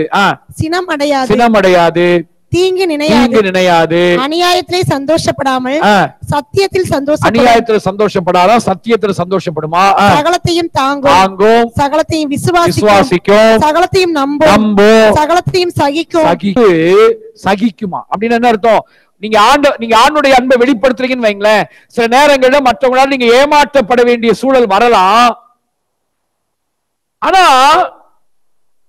ஏமாத்துறவன் கீழே கீழே கீழே போவான். ஏமாந்த நீங்க இருக்கீங்கல்ல மேல. ஓகே, சோ நீங்க ஆண்டவருடைய அன்பை வெளிப்படுத்தி நீங்க ஏமாந்தா கூட தப்பில்லை அப்படின்னு நான் சொல்றேன்.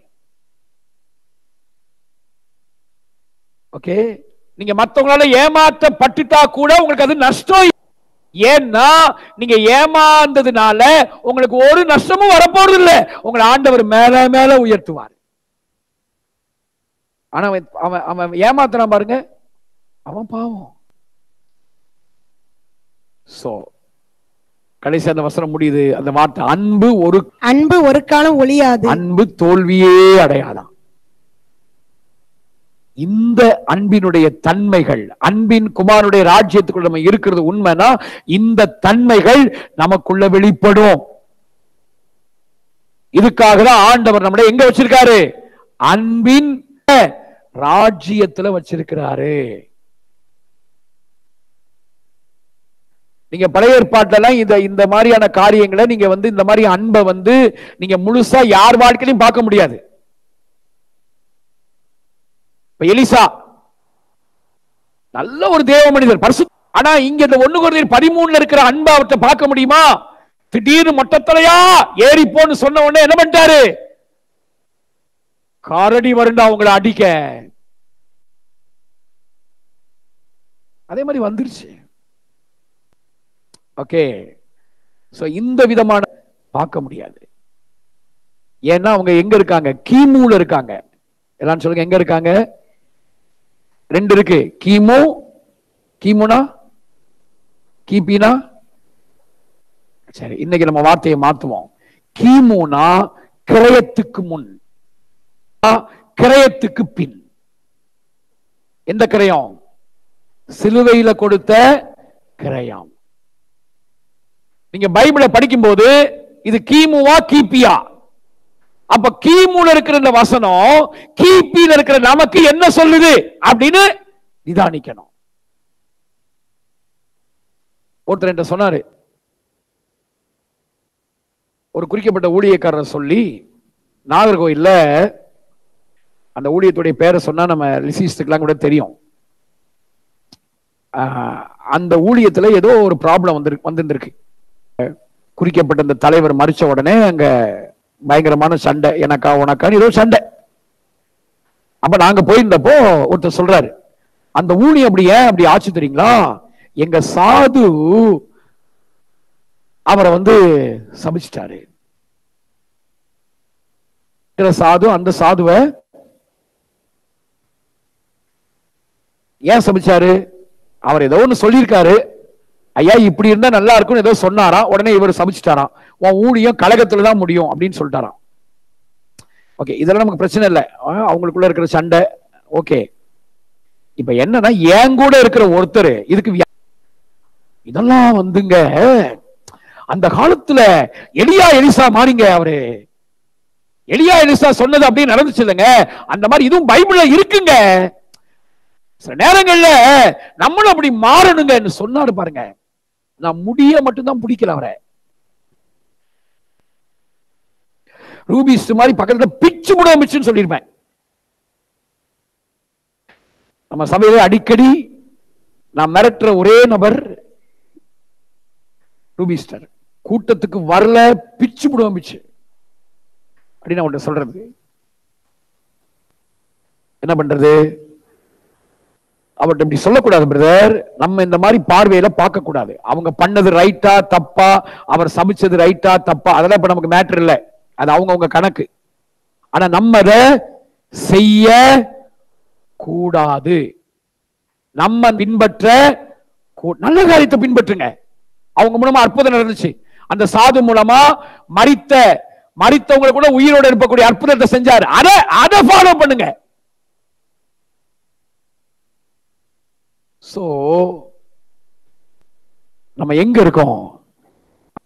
குமாரனுடைய ஏன் இதெல்லாம் இந்த கிமு கிபி தெரியல?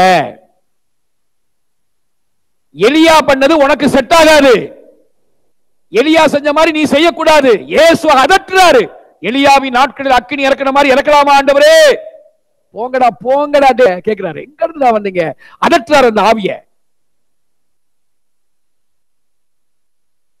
நம்ம யாரையும் நம்ம வாயால சபிக்கவோ, யாரையும் சாபமான வார்த்தைகளை பேசவோ கூடாது. நம்ம எங்க இருக்கோம்? அன்பின் ராஜ்யத்தில் இருக்கிறோம். 4வது, கிறிஸ்துவை சுமக்கிற நான் யார்? நீங்க யாரு? 12ஆம் வசனம், கொலோசியர் 1:12. ஒளியிலுள்ள பரிசுத்தவான்களுடைய சுதந்திரத்தில் பங்கடைவதற்கு நம்மை தகுதியுள்ளவர்கள் ஆக்கினவரும். இனிமேதான் தகுதி உள்ளவங்க ஆக்க போறாரா? அப்ப ஆல்ரெடி நம்ம என்ன ஆயிட்டோம்? நம்மளால ஆகல, அவரே நம்ம என்ன பண்ணிருக்காரு. சோ 4வது பாயிண்ட் என்ன? ஆண்டவரால் தகுதியாக்கப்பட்டவர்கள். ஆண்டவரால தகுதியாக்கப்பட்டிருக்கோம். அதனாலதான் 2 கொரிந்தியர் 3ஆம் அதிகாரத்துல 5-6 வசனத்துல பவுல் அழகா சொல்றாரு. படிங்க. எங்களால் ஏதாயிலும் ஆகும் என்பது போல ஒன்றை யோசிக்கிறதற்கு நாங்கள் எங்களாலே தகுதியானவர்கள் அல்ல. எங்களுடைய தகுதி தேவனால் உண்டாயிருக்கிறது. எங்களுடைய தகுதி தேவனால் உண்டாயிருக்கிறது. புது உடன்படிக்கை ஊழியக்காரராய் இருக்கும்படி அவரே எங்களை தகுதி உள்ளவர்கள், அவரே எங்களை தகுதியாக்கினார்.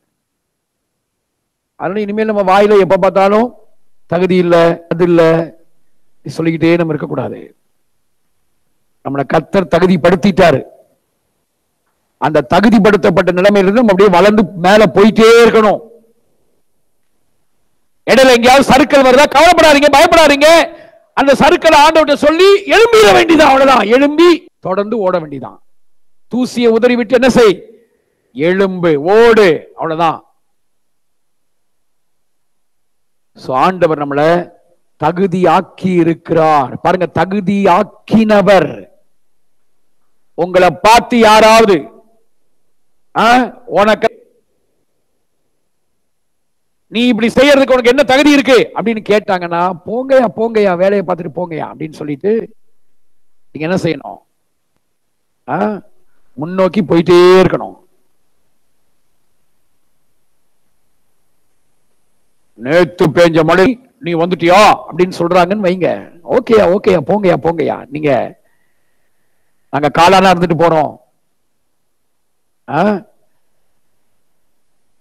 எங்களை ஒரு கரத்துல எடுத்து எங்களை தகுதியாக்கி இருக்காரையா அப்படின்னு நம்ம முன்னேறி போயிட்டே இருக்கணும். ஐயோ நான் தகுதி இல்லை போல இருக்கு அப்படின்னு நினைக்க கூடாது. கர்த்தர் உங்களை என்ன செஞ்சிருக்கிறாரு? தகுதி இனி படுத்த போறது இல்லை, ஏற்கனவே நம்மளை தகுதி ஆக்கி இருக்கிறார். என்னைக்கு நம்ம மறுபடி பிறந்தோமோ, என்னைக்கு ரட்சிக்கப்பட்டோமோ, என்னைக்கு பரிசுத்தாவியை பெற்றோமோ, அன்றைக்கே நாம் யார்க்கப்பட்டவர்கள். அந்த தகுதியாக்கப்பட்ட நிலைமையில நம்ம வளர்ந்து போகணும். 5வது, அதே கொலையேசர் 1:20-22 வரைக்கும் படிக்கும் போது, அவர் சிலுவையில் சிந்தின ரத்தத்தினாலே சமாதானத்தை உண்டாக்கி பரலோகத்தில் உள்ளவைகள் யாவையும் அவர் மூலமாய் தமக்கு ஒப்புரவாக்கி கொள்ளவும் அவருக்கு பிரியமாயிற்று. முன்னே அந்நியராயும் துர்க்கிரியினால் மனதிலே சத்துருக்களாயும் இருந்த உங்களையும் பரிசுத்தராகவும் குற்றமற்றவர்களாகவும் தண்டிக்கப்படாதவர்களாகவும் தமக்கு முன் அவருடைய மாமிச சரீரத்தில் அடைந்த மரணத்தினாலே இப்பொழுது ஒப்புரவாகினார். நீங்கள் கேட்ட இப்பொழுது ஒப்புரவாக்கினார். அப்ப நம்ம யாரு? ஒப்புரவாக்கப்பட்டவர்கள். ஆண்டவரோடு நம்ம ஒப்புரவாக்கப்பட்டதுனால உள்ள குற்றமில்லாத கண்டிக்கப்படாத வாழ்க்கை வாழ முடியுமா? முடியாதா? முடியும். எத்தனை பேர் ஆமென்? நம்ம பலத்துல இல்ல. எதனால? அவரோடு நம்ம புறவாக்கப்பட்டிருக்கிறதுனால. அவருடைய சாரம் நமக்குள்ள இறங்குது, நம்ம பாரம் வெளியே போகுது, அவருடைய சாரம் நமக்குள்ள வருது. அதனால பரிசுத்தமா ஜீவிக்க முடியுமா? முடியும். குற்றமில்லாத வாழ்க்கை வாழ முடியுமா? முடியும். கண்டிக்கப்படாத ஒரு வாழ்க்கை வாழ முடியுமா? முடியும். யாரால? அவரால.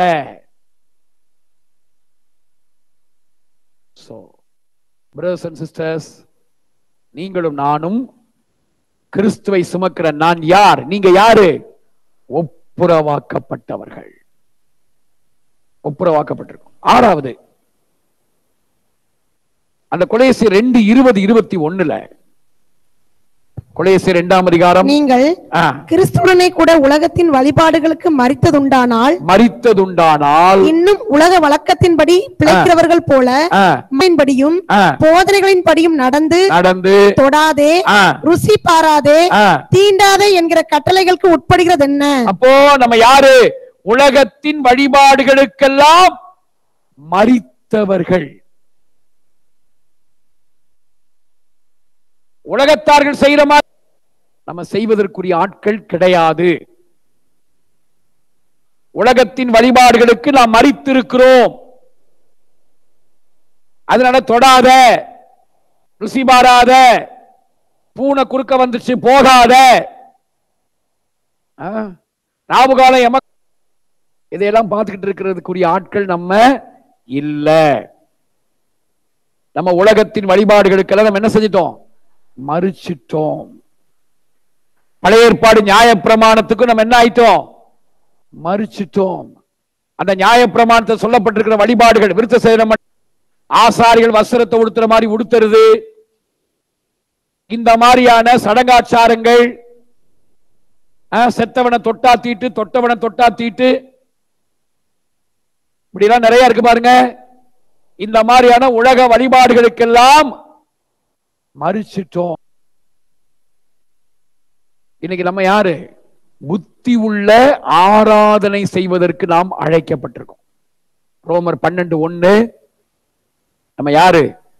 நம்முடைய சரீரங்களை அப்படி இருக்க சகோதரரே நீங்கள் உங்கள் சரீர சுத்தமும் தேவனுக்கு பிரியமுமான ஜீவ பலியாக ஒப்புக் கொடுக்க வேண்டும் என்று தேவனுடைய ரகசியங்களை முன்னிட்டு, தேவனுடைய இரக்கங்களை முன்னிட்டு உங்களை வேண்டிக் கொள்கிறேன். இதுவே நீங்கள் செய்யத்தக்க புத்தியுள்ள ஆராதனை. நம்ம உலகத்தின் வழிபாடுகளுக்கெல்லாம் நம்ம என்ன ஆயிட்டோம்? மறிச்சிட்டோம். கடைசியா 7வது அந்த கொலோசியர் 2:10 ஆண்டவர் நம்மளை எப்படி பார்க்கிறாரு? பரலோகம் நம்மளை எப்படி பார்க்கிறது? மேலும் உங்களை நீங்க அரைகுறையா இருக்கிறவங்க, நீங்க சரியில்லை, உன் வாழ்க்கையில 1008 மிஸ்டேக்ஸ் இருக்கு அப்படின்னு பாக்குதா, இல்ல வேற மாதிரி பாக்குதா? படிங்க. மேலும் சகல துரைத்தனங்களுக்கும் அதிகாரத்துக்கும் தலைவராய் இருக்கிற அவருக்குள், அதாவது கிறிஸ்துவுக்குள் நீங்கள் பரிபூரணர்கள். எப்படிங்க இருக்கிறோமா? இனிமேல் இருக்க போறோமா? இருக்கிறீர்கள். அப்ப இப்பவே பிதா கிறிஸ்துவுக்குள்ள நம்மளை எப்படி பார்க்கிறாரு? முழுமை அடைந்தவர்களாக பார்க்கிறார். அப்ப நம்ம யார்? பரிபூரணம் அடைந்தவர்கள், முழுமையாக்கப்பட்டவர்கள்.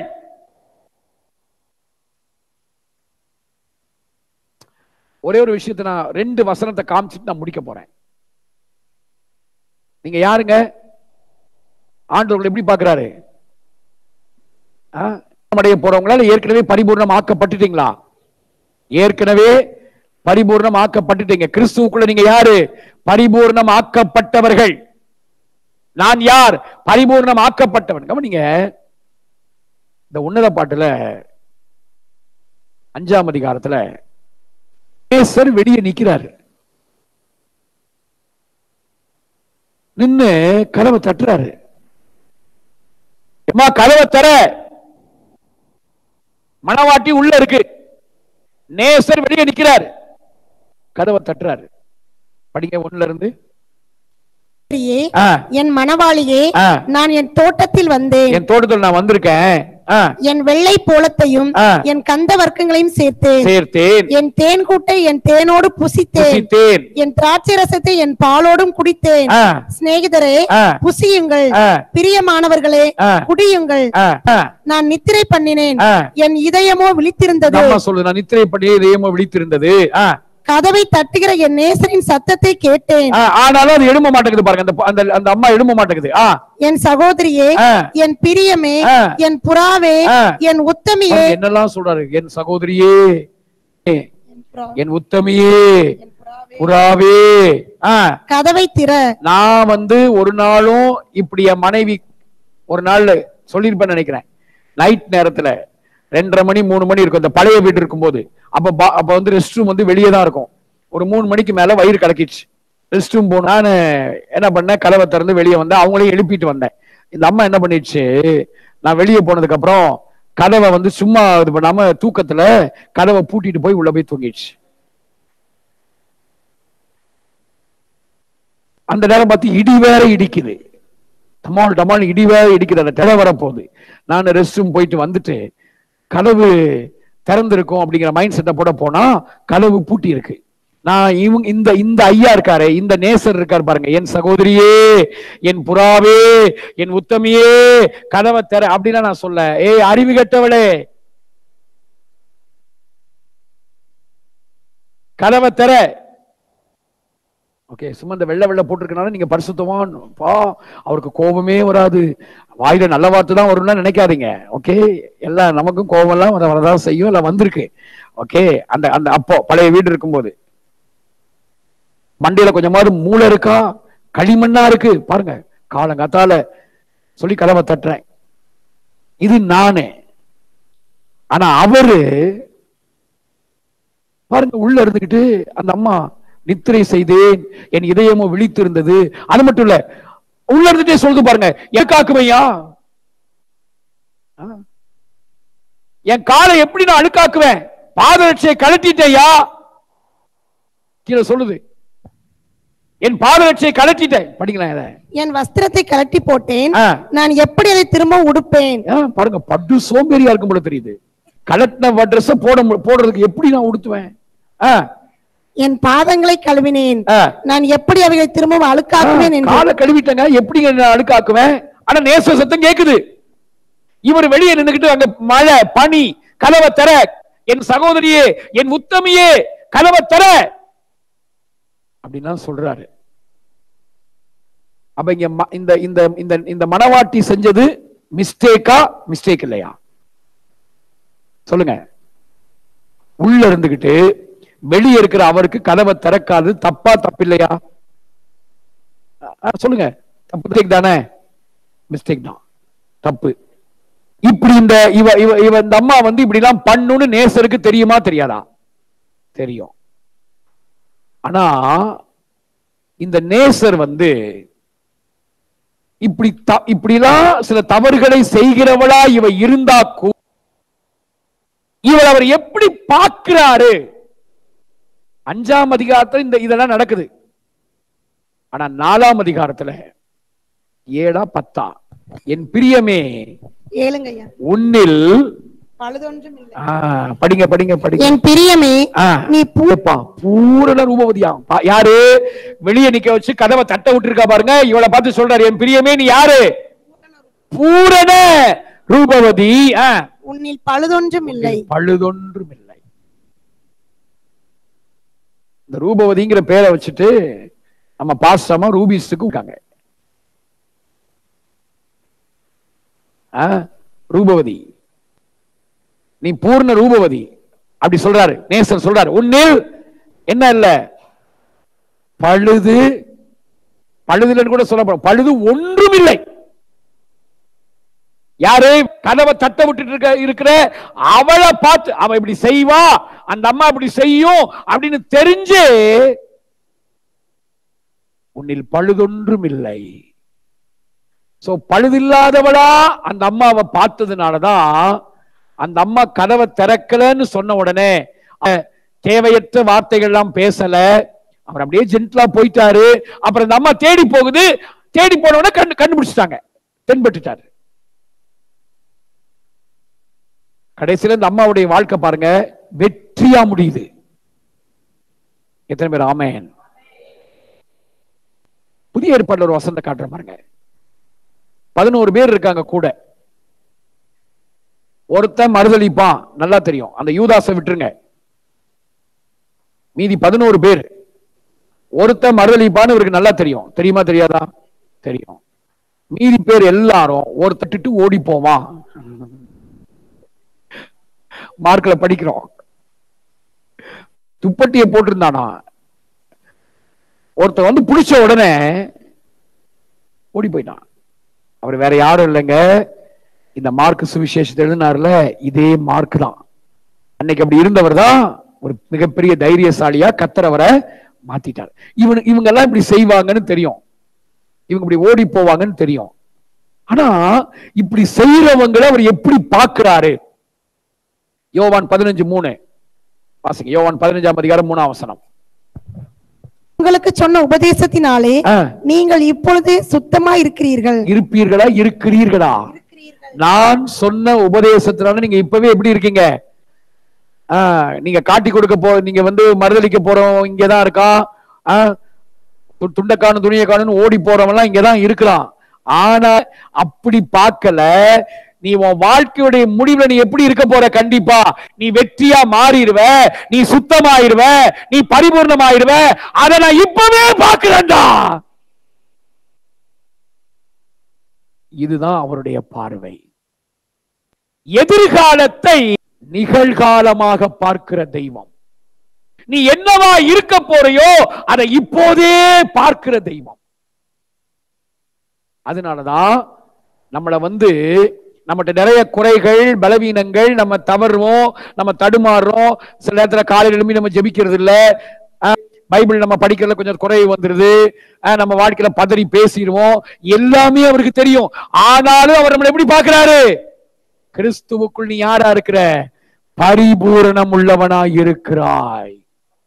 இதே மாதிரி பார்க்க நம்ம என்ன ஆயிருவோம்? பரிபூரணம் ஆயிருவோம். அவ்வளவுதான், வாழ்க்கை சுத்தமாயிரும்.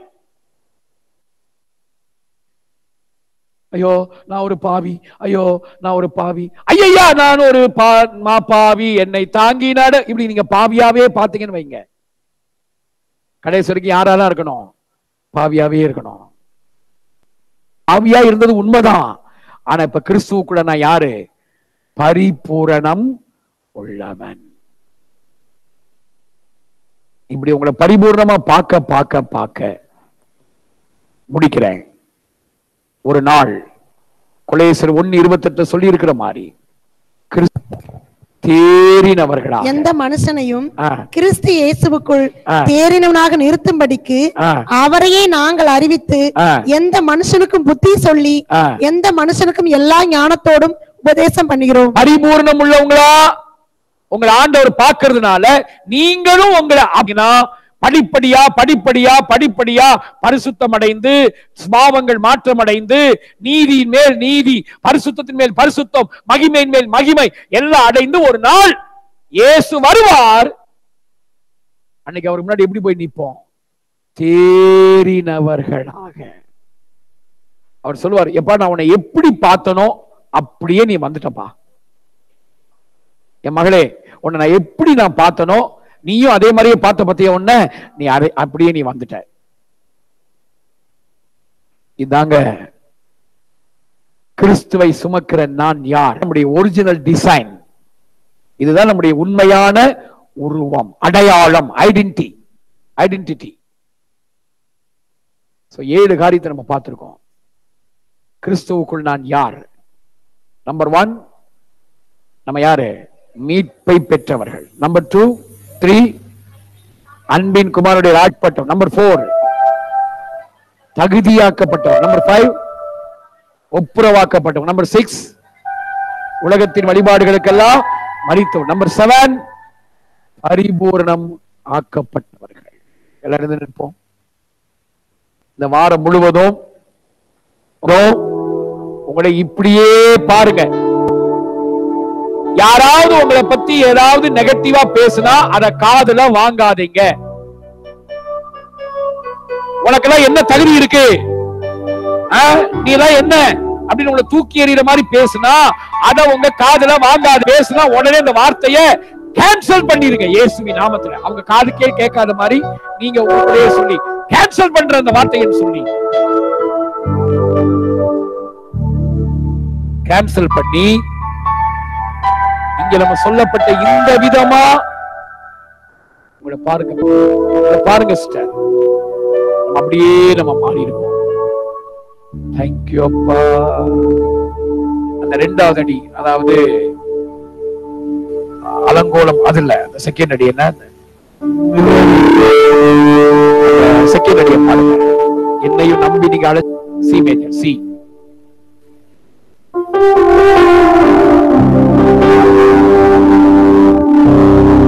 இதை உணர்ந்து நம்ம பாடணும்.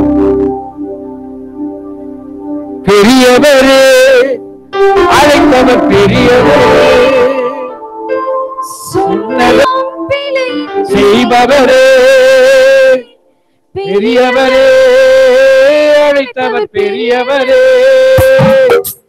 இறுதி வரை என்னை சுமப்பவரே,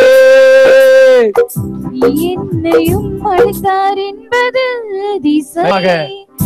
யாரையும் நம்பா என்னை நம்பினாரே, என்னையும் அழைத்தார் என்பது அதிசயமே. யாரையும் நம்பா என்னை நம்பினாரே, அவர் கிருபையை நன்றி செலுத்தும் பொழுதே என்னை சுமப்பதை நினைக்கையில் கண்ணீரும் பொழுதே, அவர் கிருபையை நினைக்கையில் நன்றி மட்டும் பொழுதே என்னை சுமப்பதை நினைக்கையில் கண்ணீரும் பொழுதே.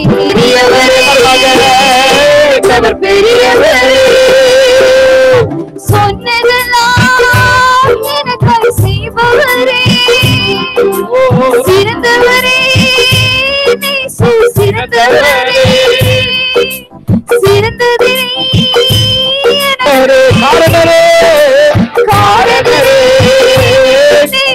காரணரே, உயர்வுக்கெல்லாம் காரணரே, விவரிக்க முடியாத அழைப்பு இது, புரியாத உறவு இது, அழைத்தவருடன் வரும் பயணம் இது, யாருக்கும் கிடைக்காத கிருபை இது, விவரிக்க முடியாத சொற்களில் புரியாத அழைத்தவருடன் வரும் பயணம் இது, யாருக்கும் கிடைக்காத கிருபை இது, பெரியவரே அழைத்தவர் பெரியவரே, சொன்னதெல்லாம் என்று செய்பவரே, பெரியவரே அழைத்தவர் பெரியவரே, இறுதி வரை சுமப்பவர். கைகளை தட்டி ஆண்டவருக்கு நன்றி செலுத்தி, எவ்வளவு பெரிய பார்வை, எவ்வளவு பெரிய விதமா பார்க்கிறாரு, எவ்வளவு பெரிய நல்ல ஆண்டவர். கையை தட்டி நன்றி அப்பா, தேங்க்யூ அப்பா. நீங்க அப்படி பாருங்க, உங்களை நீங்க அப்படி கற்பனை செய்யுங்க, கற்பனை பண்ணுங்க.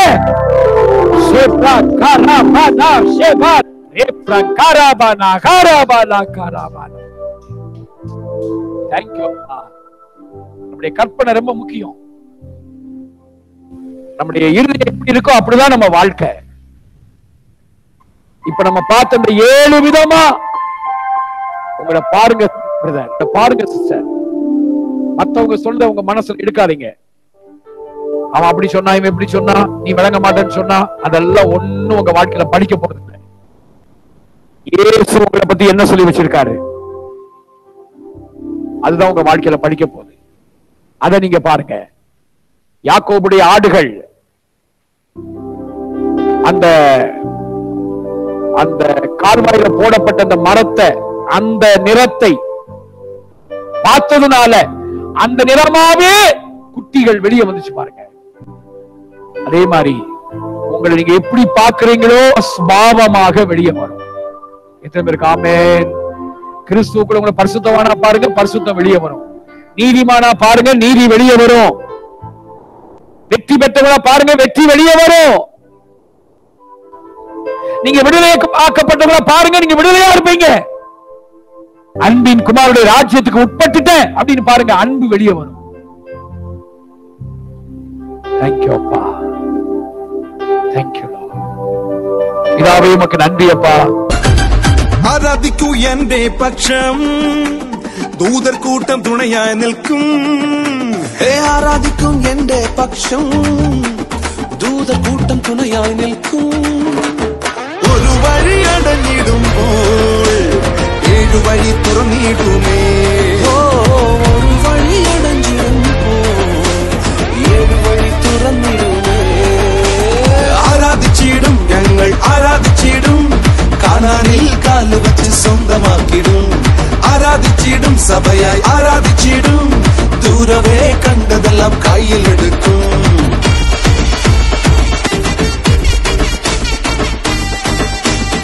ആരാധന എന്റെ ആയുധം, ആരാധന എന്റെ ജീവിതം. ആരാധന എന്റെ ആയുധം, ആരാധന എന്റെ ജീവിതം. ആരാധിച്ചിടും ഞങ്ങൾ ആരാധിച്ചിടും, ആരാധിച്ചു മറികടന്നിടും. ആരാധിച്ചിടും ഞങ്ങൾ ആരാധിച്ചിടും, ആരാധിച്ചു മറികടന്നിടും. ആരാധിച്ചിടും ഞങ്ങൾ